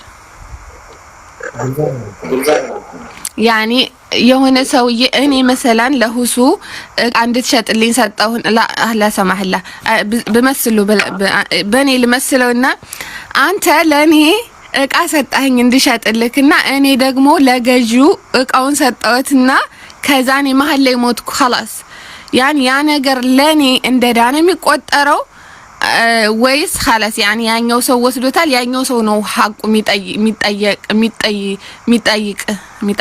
የሚሆንበት ሐቅ የሚሆንበት? አንቺ የገዛሽ ሰውዬ ገንዘቡን ለባለቤቱ ለእኔ ይመልሳለሁ ዋናው ማለት ነው። አንቺ መካከል ላይ ከሆንሽ ከቻልሽ አንቺ ልትሞቺ ባልሽበት ቅጽበት ኑዛዜ መስጠት እኔ በሞት እንኳን ምናልባት የእቃው ባለቤት አከሌ ነውና ብለሽ ለኔ ስጠው ብለሽ ለሸጥሽለት ሰው ታሳውቂዋለሽ። ከዛ በኋላ ለኔ አምጥቶ ይሰጣል ንብረት።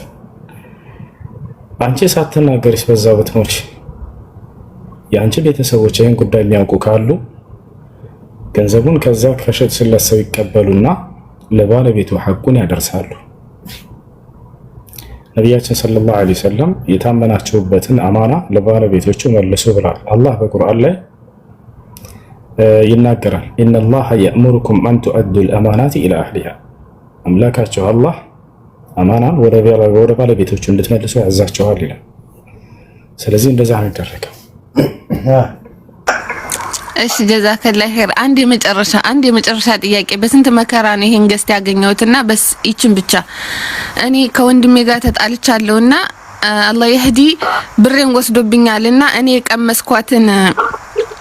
የቀመስኩት በዛ ገንዘብ ምክንያት እኔ የቀመስኩትን ምንድነው ችግር ወይም ደግሞ መከራ አላህ ያስቀምሰው ብሎ ዱዓ ማድረግ ይቻላል ወይስ እንደው አላህ ይጅህን ይስጥህ እንደው አለቀህ ምናምን ብሎ ላይክ የደረሰብኝን ነገር ለሱ መመኘት ይቻላል ወላ ሐራም?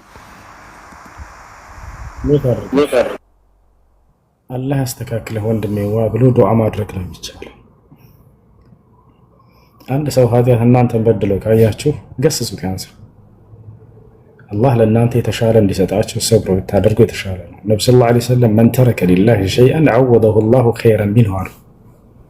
ለአላህ ብሎ አንድን ነገር ይቅር ያለ የተወሰው ተበድሎ እንኳ ቢሆን አላህ ለዚያ ሰው የተሻለን ጸጋ ይሰጠዋል ብለው ተናግረዋል።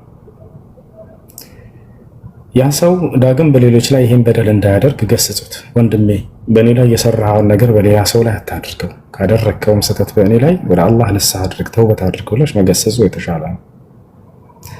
ያ ሰው ዲናዊ የእውቀት ሃይማኖታዊ እውቀት ባይኖረው በሰዎች ላይ በደል አደረሰ፣ በአንቺ ላይ በሌሎች ላይ እንዳይደግመው ጸልይለት፣ ዱዓ አድርጊለት። አንተም ያን ነገር በሌላ ላይ አታድርግ ብለሽ ምከር፣ ገስጭ። እሱ ነው የተሻለው። ነቢያችን ሰለላሁ ዐለይሂ ወሰለም ይበደሉ ነበር።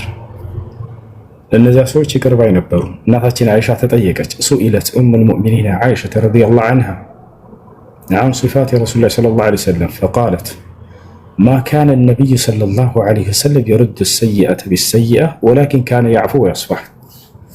እስኪ ስለ ነብዩ መሐመድ ሰለላሁ ዐለይሂ ወሰለም ስለ ምግባር ንገሪኝ ተብላ እናታችን አይሻ ተጠየቀች። ምን ብላ መለሰች? ነብዩ ሰለላሁ ዐለይሂ ወሰለም ክፉን በክፉ አይመልሱም ነበር አለች። ያስቀየሟቸውን ሰዎች በክፉ አይመልሱላቸውም። ታዲያ ምን ያደርጉ ነበር? ወላኪን ካነ ያዕፉ ወየስፋህ፣ ነገር ግን ይቅር ይሉ ነበር፣ ያልፉ ነበር አለች። ያ ሰላም! ማን ነው እንዲህ የገሰጻቸው ከተባለ አላህ ሱብሓነሁ ወተዓላ በቁርአን ላይ ምን ይላል? ኹዚል ዐፍወ ወእሙር ቢልዑርፊ ወአዕሪድ ዐኒል ጃሂሊን። ሙሐመድ ሆይ ይቅር ባይነትን ያዝ፣ በመልካምም ገስጽ፣ ምክር፣ ከመሃይማኖችም ዘወር ብለህ ጥላቸው ሂድ ይላል። ወኢዛ ሰሚዑ ለግወ አዕረዱ ዐንሁ ወቃሉ ለና አዕማሉና ወለኩም አዕማሉኩም ሰላሙን ዐለይኩም ላ ነብተጊል ጃሂሊን ወዒባዱ ረሕማን አለዚነ የምሹነ ዐለል አርዲ ሀውነን ወኢዛ ኻጠበሁሙል ጃሂሉነ ቃሉ ሰላም ፈዕፉ ዐንሁም ወስፈሕ ይላል አምላክ አላህ። ይቅር በላቸው ከእነርሱም ምለፋቸው ይላል። ኢነላሃ ዩሒቡል ሙሕሲኒን፣ እኔ አምላካቸው አላህ መልካም ሰሪዎችን እወዳለሁና። የመጨረሻ አንድ ሐዲስ ልንገራችሁ። በምድር ላይ ተበድሎ ቁጣውን ዋጥ አድርጎ ለአላህ ሲል ትዕግስት ያደረገና ያለፈ ሰው ምን እንደሚያገኝ ትንሣኤ ቀን ቃለ ነቢዩ ሰለላሁ ዐለይሂ ወሰለም፣ ነቢያችን ሰለላሁ ዐለይሂ ወሰለም እንዲህ አሉ። መን ከዘመ ገይዘን ወሁወ ቃዲሩን ዐላ አን ዩነፊዘህ ናዳሁ ላሁ የውመል ቂያመቲ ዐላ ሩኡሲል ኸላኢቅ ወኸየረሁ በይነ ሑሪል ዒን አው በይነል ጀና። ነቢያችን ሰለላሁ ዐለይሂ ወሰለም እንዲህ አሉ። በምድር ላይ ተበድሎ መበቀል እየቻለ ነገር ግን ለአላህ ሲል ቁጣውን ዋጥ አድርጎ ይቅር ያለ ሰው አላህ የትንሣኤ ቀን በጀነቶች መካከል ያስመርጠዋል አሉ። የፈለግከውን ጀነት መርጠህ ግባ ይባላል። ለአላህ ሲል በምድር ላይ ይቅር ብሎ ቁጣውን ዋጥ አድርጎ መበቀል እየቻለ አውፍ ብሏል። ይሄ ነው። አሁን ምን ቀረ? አውፍ የምንላቸው ምን አይነት ሰዎች ናቸው? እንደው ሁሉንም የበደለንን አካል አውፍ ማለት አለብን? በደለንን አካል አውፍ ማለት አለብን ወይ ወደ ብለን እንምጣ። በዳዮች ሁለት አይነት ናቸው። አንደኛ በስተት ይበድላቸውና ተጸጽቶ የሚመጣ ሰው፣ ይቅርታን የሚፈልግ ሰው፣ ይሄን ሰው ይቅር በሉት። ሁለተኛ አውቆ እየበደላችሁ ይቅር ብላችሁት ዳግም እየበደላችሁ ይቅር ብላችሁት ይሄ ሰውዬ የእናንተ ይቅርታ ያልገሰጸውና ያልጠቀመው የሆነ ሰው አውፍ ይለኛል እኮ ብሎ ድጋሚ መጥቶ የሚያስቀይሟችሁ ሰዎች አሉ አይደል? ሌላም ሰው እንደየሄደ እንደፈለገ ያስቀይማል። በቃ አውፍ ይለኛል እያለ የተላመደ ሰውን በመበደል ላይ ይሄን ሰውዬ አውፍታችሁ አልገሰጸው፣ እንደውም እየጎዳው ነው። የዚህ አይነቱን ኢብኑ ዑሰይሚን አውፋት በሉታሉ። ለምን ከተባለ አውፍታ ለሚጠቅማቸው ሰዎች ነው አውፍ የሚባለው። አውፍ ማለታችሁ ግን ያ ሰው በበደሉ ላይ እንዲዘወትር የሚያደርገው እስከሆነ ሁሌ የሚያስቀይማቸውና የሚሰብራቸው የሚጎዳቸው ከሆነ አውፍ ማለታችሁ ምንም ካላስቆመው ከዚያ ከጥፋቱ አውፍ ማለቱ እየጎዳው ነው እና አውፍ አለ ለነገ የትንሣኤ ቀን እጠይቅሃለሁኝ ያደረከኝ በደል በሉት ይሄን ሰው። ይሄ ነው። በዚህ አይነት ሰው ላይ ዱዓ ማድረግ ትችላላችሁ ወይ? አዎ ትችላላችሁ። ነቢያችን ሰለላሁ ዐለይሂ ወሰለም ሐዲስ ላይ ምን አሉ? ቃለ ነቢዩ ሰለላሁ ዐለይሂ ወሰለም ወተቂ ደዕወተል መዝሉም ፈኢነሁ ለይሰ በይነሃ ወበይነ ላሂ ሒጃብ። የተበደለን ሰው ዱዓ ተጠንቀቁ አሉ። በተበደለ ሰው ዱዓና በአላህ መካከል የሚጋርድ ግርዶሽ የለምና በቀጥታ ዱዓቸው ይደርሳል ብለዋል። ዱዓ ማድረግ እንደሚችሉ ያሳያል። ነገር ግን ያ ሰው በደሉን ያደረገው በስተት አንድ ጊዜ ከሆነ ይሄን ሰው ዱዓ አታድርጉበት። እንዳውም ዱዓ አድርጉለት። መጀመሪያ እንዳልኳችሁ ወንድምሽን ወደ አላህ ተውበት እንዲያደርግ ገስጭ፣ ምከር። የተሻለ አይደል? እሱ ነው የተሻለው። አዎ ገብቶኛል። እና ባለፈው እዚህ ገዝታ አስገባኝ ብዬ ስጨቃጨቅ ቆይቼ ከዛ ሐስቢ አላህ አለይክ ያ ሁሱ እያልኩኝ እንትን ስል ነበርና ባዕድን ተሳመህኒ ወላሂ خلاص ይቅርታና እንትኖችን ማናቸው እነዚህ አድሚኖችን ማለት ነው ሳሙሁኒ ጀዛከላ ኸይር ተመልሶልኛል። አመሰግናለሁ። ሰላም አለይኩም ወራህመቱላሂ ወበረካቱ። ወአለይኩም ሰላም ወራህመቱላሂ ወበረካቱ። ማሰላማ እሺ هاي كتلو اسمي السلام عليكم. وعليكم السلام ورحمة الله وبركاته. እንዴት ነህ? ሰላም ነው። ረጅም ጊዜ ከተገናኘን ቆይተን ተጠፋፋ። ማን ነው አይደል? እንቅልፍ የነሳኝ ጥያቄ ነውና ጥያቄ ያለኝ። ወላሂ አልሐምዱሊላህ መርሐባ። እና ፈትዋውን ላገኝ አልቻልኩም። ይሄ እንትን ነው በካንሰር ህመም ምናምን የሚሰቃዩ ሰዎች አሉ አይደል? በጣም የመጨረሻ ደረጃ ላይ ያሉ ሰዎች አሉና በጣም ህመም ላይ ያሉ ሰዎች ዶክተሮች መተው ለቤተሰብ ያማክራሉ። በመርፌ እንጨርሳቸው ምናምን ብለው ማለት ነው። በመርፌ ይገደሉ ብለው የመተው ያማክራሉና ያን ነገር መስማማቱ ወይም ደግሞ በዛ ነገር እንትን ይሄ ታማሚው ራሱ ቢፈቅድ በዛ ነገር እንዲሞት ቢፈቅድ ራስን ማጥፋት ይሆናል? አዎ አይቻልም፣ አይፈቀድም። የሰው ልጅ ሞት መጥቶ እስኪወስደው ድረስ ህይወትን እንዲያጠፋ አልተፈቀደለትም። እንዲሁም ደግሞ ለዚያ ነገር እንዲስማማ አልተፈቀደለትም። አላህ በቁርአን ላይ ምን ይላል? ማስረጃ ወላ ተቅቱሉ አንፉሰኩም ኢነላሃ ካነ ቢኩም ረሒማ ይላል። ነፍሳቸውን ራሳቸውን እንዳትገድሉ ብሎ ቃል በቃል ከልክሏል። እኔ በእናንተ ላይ በጣም አዛኝ ነኝና አለ። ራሱን ያጠፋ ሰው ለደረሰበት ጉዳት ብሎ ያን መቋቋም ስላልቻለ ይሄ ሰው ወደ ጀሃነም ነው የሚሄደው። ነቢያችን ሰለላሁ ዐለይሂ ወሰለም በዘመናቸው አንድ ሱሐባ ነበር፣ በጣም ጀግና ነው። በጂሃድ ቦታ ላይ ሱሐቦች አዩትና በጣም አወደሱት። ማ አሽጃዐ ሃዛ ረሱል ያ ረሱለላህ አሏቸው። አንተ የአላህ መልእክተኛ ሆይ ምንኛ ጀግና ነው ይህ ሱሐባ ብለው ነገሯቸው። ጂሃድ እያደረጉ ማለት ነው። በመካከል አንድ ጠላት አይቀርበውም ነበር። ማንም ጠላት ሲመጣ ይሰይፋቸው ነበር። ምንኛ ጀግና ነው ሲሏቸው ጊዜ ነብዩ ሰለላሁ ዐለይሂ ወሰለም ትንቢትን ተናገሩ። ላኪንሁ ፊናር አሏቸው። ነገር ግን የሚያሳዝነው ይሄ ሰው የእሳት ነው አሏቸው። ምን ማለት ነው? መጨረሻ ላይ ራሱን አጥፍቶ ይሞታል፣ ከዚያም ወደ እሳት ይሄዳል እያሉ ነው። ሰሃቦች በጣም ደነገጡ። አብረውን ከሃዲያኖች ጂሃድ ቦታ ላይ ስለነበር ሰሙ ይሄን ነገር። ትንቢትን ተናገረ አይደል አንድ ነብይ። ያ የትንቢቱን መፈጸም ሄደው ያረጋግጡ ነበር። አይምሮ ያለው ህዝብ ነበር የዛኔ ባይቀበሉም እንኳን ነብይ ትንቢትን ተናግሮ መፈጸሙ የነብይነቱ ማረጋገጫ እንደሆነ ያውቃሉ። ከዚያ ሄደው ሲከታተሉት መጨረሻ ላይ ይህ ሱሐባ ልክ ሲጎዳ ጊዜ እጁ ተቆረጠና ተንጠልጥሎ ይህንን ህመም መቋቋም አልቻለም። ወዲያው ሰይፉን ወደ ላይ አደረገና ችካሉን ከታች መሬት ላይ ሰከለና በሆዱ ተኛበት። በሆዱ አስገባው። በቃ ራሱን አጠፋ። አንተ የአላህ መልእክተኛ ራሱን ያጠፋል ብላችሁ የነገራችሁን ሱሐባ እንዳላችሁት የቃላችሁት ቃል ተፈጸመ አሏቸው። ከዛም እዚያ የነበሩ ከሃዲያኖች ወዲያው ከመካከላቸው አሽሀዱ አን ላ ኢላሀ ኢለላህ ወአነከ ረሱሉላህ ብለው ኢስላም ተቀበሉ። ምክንያቱም ይህን ትንቢት ሲናገር ቀድመው አይተዋልና። እንደ አጠቃላይ ራሱን ያጠፋ ሰው መቋቋም ስላልቻለ ህመሙን ራሱን ቢያጠፋ ሰውየው ወደ ጀሃነም ነው የሚሄደው። ነብዩ ሰለላሁ ዐለይሂ ወሰለም ሐዲስ ላይ ምን አሉ? መን ቀተለ ነፍሰሁ ፈሁወ ፊናር አሉ። ራሱን ያጠፋ ሰው እርሱ የገሃነም እሳት ነው ብለው ተናግረዋል። ወቃለ ነብዩ ሰለላሁ ዐለይሂ ወሰለም መን ቀተለ ነፍሰሁ ቢሱምን ዑዚበ ቢሂ ፊ ናሪ ጀሃነም ወመን ቀተለ ነፍሰሁ ቢሐዲደትን ዑዚበ ቢሂ ፊ ናሪ ጀሃነም ወመን ተረዳ ሚን ዐላ ጀበልን ፈቀተለ ነፍሰሁ ሰየተረዳ ዐላ ጀበል ናሪ ጀሃነም። ነብዩ ሰለላሁ ዐለይሂ ወሰለም ምን አሉ? በመርዝ ራሱን ያጠፋ ሰው አላህ በጀሃነም ውስጥ መርዝ ሰጥቶት በዛ እንዲቀጣ ያደርገዋል አሉ።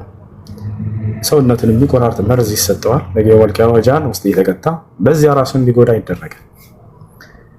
በስለት ራሱን ወግቶ የገደለ ሰው ያጠፋ ሰው በጀሃነም ውስጥ ስለት ተሰጥቶት በዚያ ራሱን እንዲጎዳ ይደረጋል አሉ።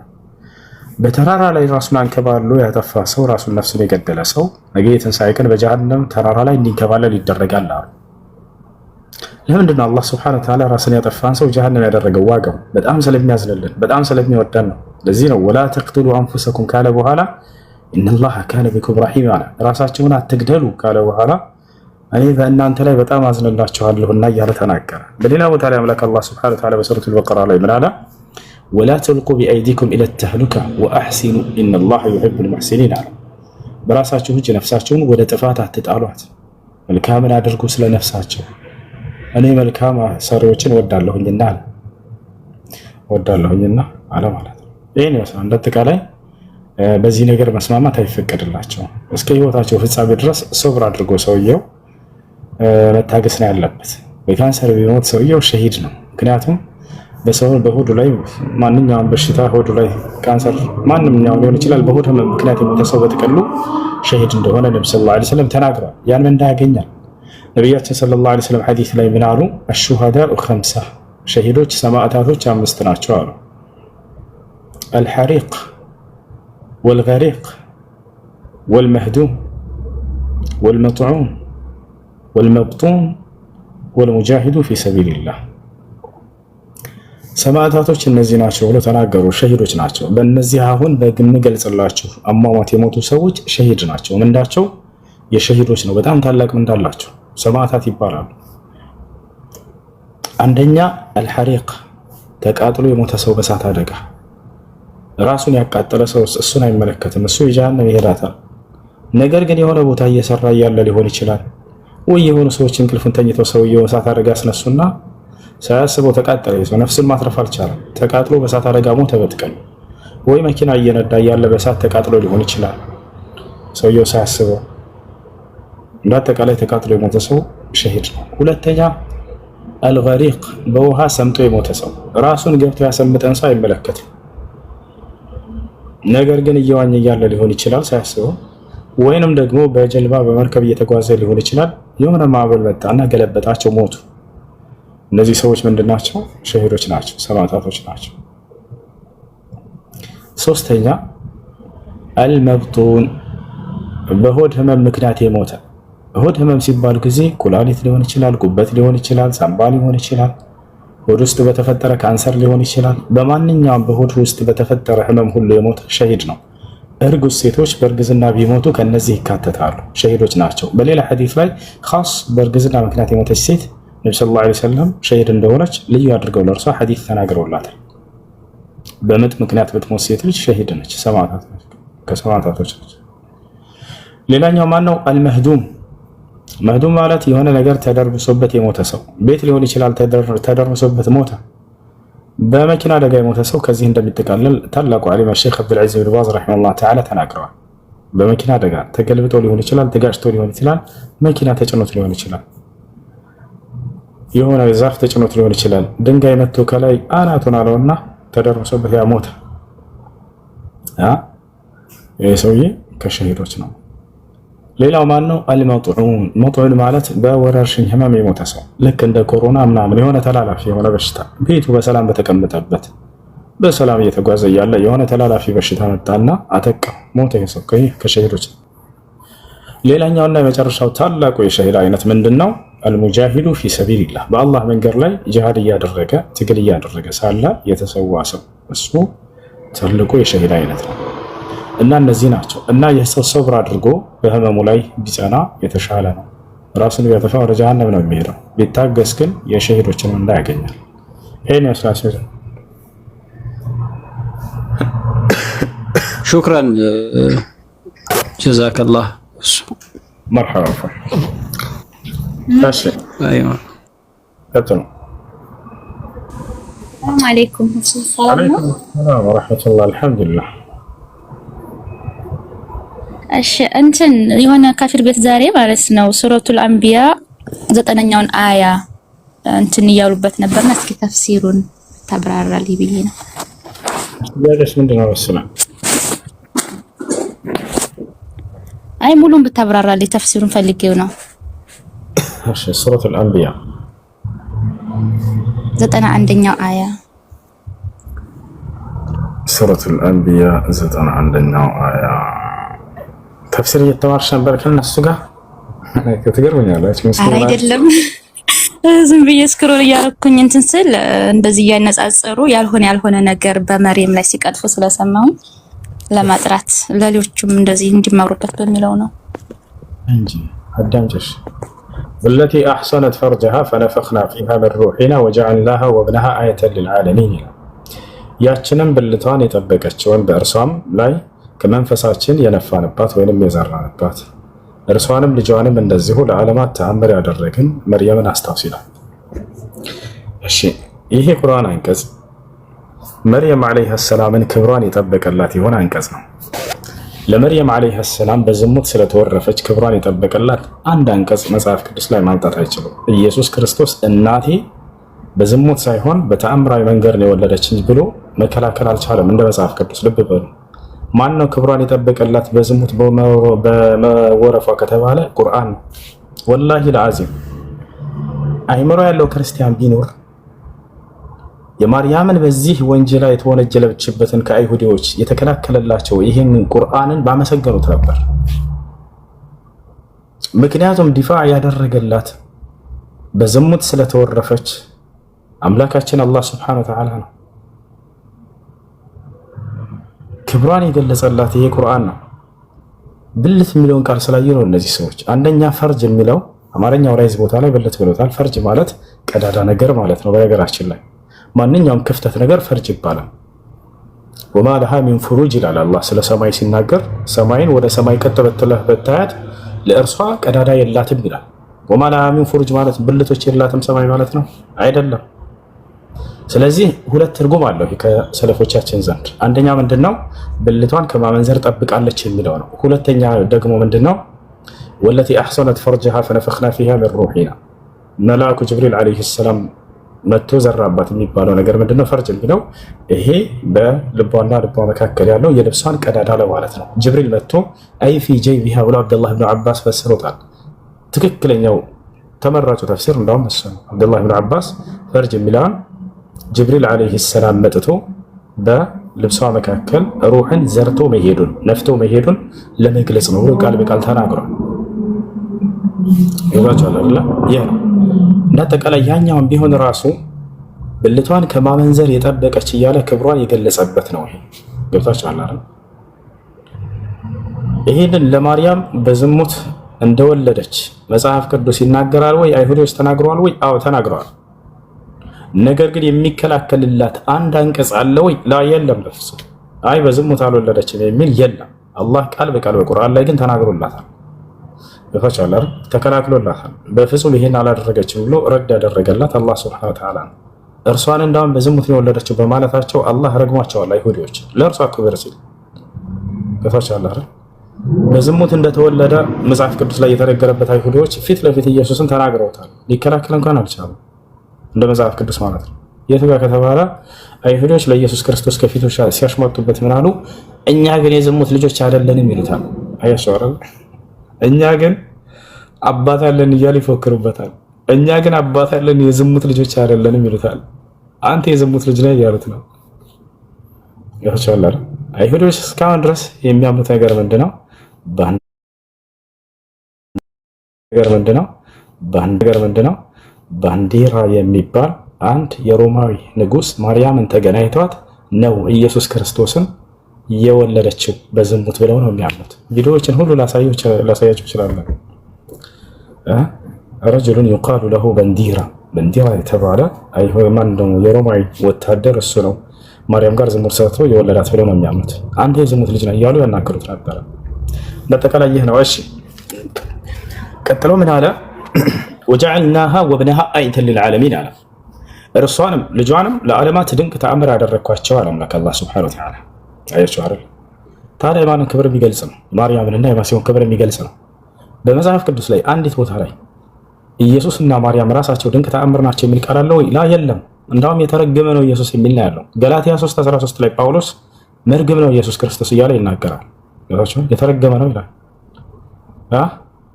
ያ ነው። ነገር ግን ከኛ ጋር ምንድን ናቸው ከተባለ ድንቅ ተአምራቶች ናቸው ሁለቱ። ይሄ ነው የሚናገረው አንቀጹ ሱረቱል አንቢያ ቁጥር 91 ላይ። እሺ መርሐባ ጀዛከላ። ሌላኛው ጥያቄ ማለት ነው አንድ ሴት እና ወንድ ሲጋቡ ያንን መህሯን በሰዓቱ ሳያደርግ ቀርቶ ብዙ አመት ቆዩ እንበልና ከዛ መህሯን መቀየር ብትፈልግ እቺ ሴት ትችላለች? እሺ አንዴ ከተናገረች መህር ተናግራለች። ያንን ነገር ኢትፋቅ ካደረጉና ከተስማሙ ከዛ በኋላ ግን ያንን መህር እሷ ለመቀየር ከፈለገች እሱ ከተስማማ ችግር የለውም፣ መቀየር ይችላሉ። መህር የማን ውሳኔ ነው? የሚስት ውሳኔ ነው።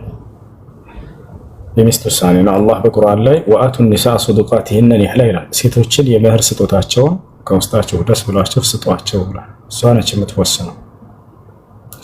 የምትወስነው። ቀለል አድርጋ ታድርግለት መህሩን። ነቢያችን ሰለላሁ ዐለይሂ ወሰለም ኸይሩ ኒካህ አይሰሩሁ አሉ። መልካም ጋብቻ ማለት መህሩ ቀለል ያለበት ጋብቻ ነው ብለው ተናግረዋል። ቃለ الإمام ابن القيم الجوزية رحمه الله تعالى المغالاة في المهر ليس من هدي النبي صلى الله عليه وسلم መህርን ማጋነን ከነቢ ሰለላሁ ዐለይሂ ወሰለም መንገድ አይደለም ብለው ተናግረዋል። ስለዚህ መህር ስትናገሩ ጊዜ ሴቶች ቀለል አድርጉላቸው። ለወንዶች ቢያንስ አንዲት መኪና ምናምን በቂ ነች፣ ወይንም አንዲት ሚሊዮን ምናምን ትበቃለች። በጣም ህይወት ስለተወደደ አሁን በተለይ ሀገራችን ላይ ቀለል አድርገት መህር አታጋኑ ተዋል። መርሐባ ጀዛከላ። ጥያቄ አዛን ብሎ በይነል አዛን ወል ኢቃም ውስጥ ሀይድ ቢመጣት አንድ ሴት ያንን ስጨርስ ቀዷ ታወጣለች? ወቅቱ የገባበት ሶላት ስለሆነ ቀዷ ታወጣ። አዛን ሳይባል በፊት ጊዜው ሳይገባ በፊት ግን ሀይዱ ቢመጣ ያን ሶላት ወደፊት የሚመጣን ሶላት ቀዷ ማውጣት አይጠበቅባት። እሺ መርሐባ ጀዛከላ። ሰላም አለይኩም ወራህመቱላሂ ወበረካቱ። ወአለይኩም ሰላም ወራህመቱላሂ ወበረካቱ። እንዴት ነህ? ጉንፋን አለቀቀህም? አዎ አለቀቀኝም። በአላህ ኃጢአት መድኃኒት አለ እኔ ጋር ነበር። ግን መድኃኒት ምንድን ነው? ፎቶ አንስቼ ልላክልህ ወይ አሁን በቪዲዮ ላሳየህ? እሺ አሁን ሰራዊት ማሳል ጀመረ። Christ.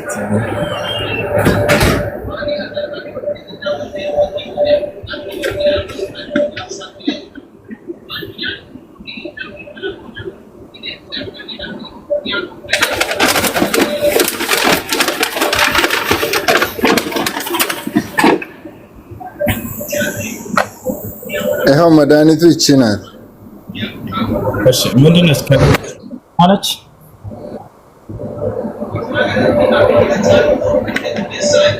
በአረብኛን ተጽፎበታል። እስኪ አንድ ጊዜ አንተ ዶክተር ሰተው ነው አይደል? ዶክተር አዞልህ ነው አይደል? እኔ ወስጄበት ነው።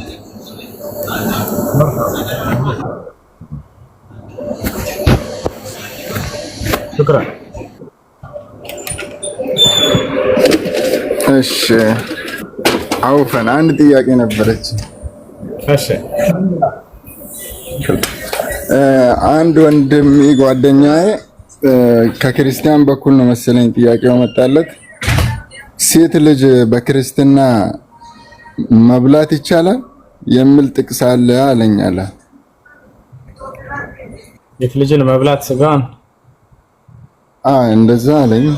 አልተረዳሁትም። ብቻ በክርስትና በመጽሐፍ ቅዱስ ዛሬ የኔውን እንበላለን ነገ ደግሞ ያንተውን እንበላለን የሚል ጥቅስ እንዴት አድርገሽ እንደ ክርስትና የሰው ስጋ መብላት ይቻላል። ይህን የሚያደርገው ማን ነው ከተባለ እግዚአብሔር። ከእግዚአብሔር ሰዎች አንሰማም ካሉት ከሚቀጣባቸው ቅጣት መካከል አንደኛው የራሳቸውን የልጆቻቸውን ስጋ ማስበላት ነው። የበሉ ሰዎች አሉ፣ ያዋሉ ምናቸውን ልጆቻቸውን በልተዋል፣ ቀቅለው ምናምን የበሉ ሰዎች። ማስረጃ ላሳያችሁ እንዳደነግጡ። አንዴ ላሳያችሁ። ሰዎች ሲያምፁት አንታዘዝም ሲሉት ከሚቀጣባቸው ቅጣት መካከል አንደኛው እግዚአብሔር ጠብቁ የልጆቻቸውን ስጋ ነው ማስበላቸው አለ። አስበላቸው። እሱን ላሳያችሁ።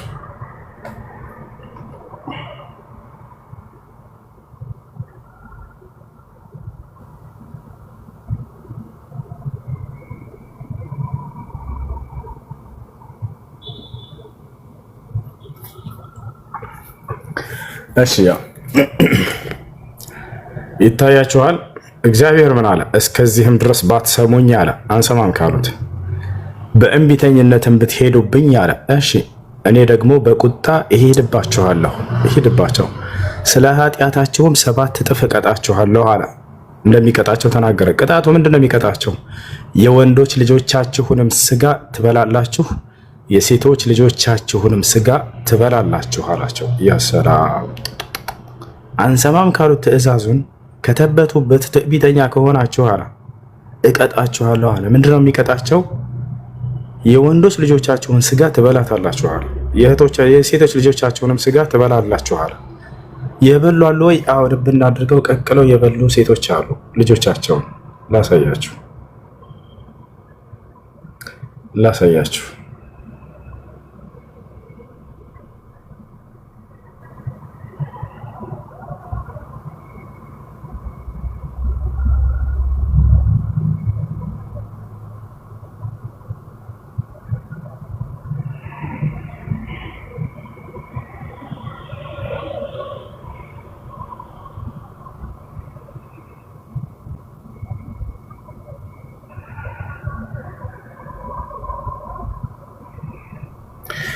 እሺ ምን ይላል እዚህ ጋር? ልጄንም ቀቅለን በላ ነው። ያ ሰላም። ታሪኩ ምን መሰላችሁ? ከላይ ጀምሬ ያነብላችኋለሁ። 2 ሴቶች ራብ ይለቅባቸዋል እግዚአብሔር በዚያ ከተማ ላይ። በጣም ሲራቡ ጊዜ 2 ሴቶች ተመካከሩ። ዛሬ ያንቺን ልጅ አምጪና ቀቅለን እንብላና ነገ ደግሞ ያኔን ልጅ እንበላለን አለቻት አንዷ። እሺ ተባብለው ይስማማሉ። ያ ጀማ ከተስማሙ በኋላ አንዷ ልጇን አምጥታ ቀቅለው በሉ። በሚቀጥለው ቀን አምጪ ልጅሽን እንብላ ስትላት ጊዜ አይ አላስበላም እኔ ልጄን ብላ ሸሸገች። ቃሏን አፈረሰች። መታ ለንጉሱ ተከሳለች እቺ ሴት። አሁን ታሪኩን ላብብላችሁ እዚሁ ነው ተመልከቱ። በሰማርያም ታላቅ ራብ ሆነ አለ። በሰማርያም ታላቅ ራብ ሆኖ ነበር። እነሆም የአህያ ራስ በ50 ብር፣ የአህያ ጭንቅላት ሁሉ ይበላ ነበር። ተመልከቱ። የአህያ ራስ ስንት ነው ዋጋው? 50 ብር። የእርግብን ኩስ የጎሞር 8ኛ በሚሆን በ5 ብር እስኪሸጥ ድረስ ከበቧት አለ። የእስራኤልም ንጉስ በቅጥር ላይ በተመላለሰ ጊዜ፣ አሁን ንጉሱ እየተመላለሰ እያለ አንዲት ሴት አለ ጌታዬ ንጉስ ሆይ አለችው። እንግዲህ ንጉሶች ጌታ ይባላሉ፣ አምላክ ማለት አይደለም። ጌታዬ ንጉስ ሆይ እርዳኝ ብላ ወደ እርሱ ጮኸች። መታ ፍትህ ልትፈልግ ነው። እርዳኝ ብላ ወደ እርሱ ጮኸች። እርሱም ንጉሱ ማለት ነው እግዚአብሔር ያረዳሽን እኔ እንዴት እረዳሻለሁ? ከአውድማውስ ወይንስ ከመጥመቂያው ነውን? አለ። ንጉሱም ምን ሆነሻል አላት። እርሷም ይህች ሴት አለች፣ ጓደኛዋን ልትከስ ነው። ይህች ሴት ዛሬ እንድንበላው ልጅሽን አምጪ፣ ነገም ልጄን እንበላለን አለችኝ። ልጄንም ቀቅለን በላ ነው። በማግስቱም እንድንበላው ልጅሽን አምጪ አልኳት፣ ልጇንም ሸሸገችው ብላ መለሰችለት። ያ ሰላም ያ አያሻራ። ሁለቱም ሴቶች ልጆች አላቸው። ታላቅ ራብ ለቆባቸዋል እግዚአብሔር። ከዚያ በኋላ ልጆቻቸውን አስበላቸዋለሁ ታላላችሁ ብሏቸው ነበር አይደለ? ያን ቃሉን እየፈጸመባቸው ነው።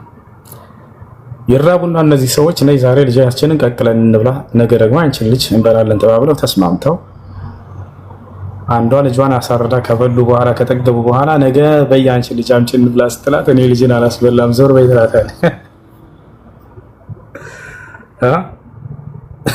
ይህ ነው እሺ። ማን ይሄን የሚያስደርገው ከተባለ እንግዲህ አምላክ አስቡት። አስበላቸዋለሁ ልጆቻቸውን እያለ ዝቶባቸዋል። ቃል በቃል መጽሐፍ ቅዱስ ላይ ባትሰሙኝ እና እምቢ ብትሉኝ ልጆቻቸውን እንድትበሉ ነው ማደርጋቸው አላቸው። ቃሉም ተፈጻሚ ነውና ቃሉን ፈጸማሽ። ጥያቄ ያለ ቀጥ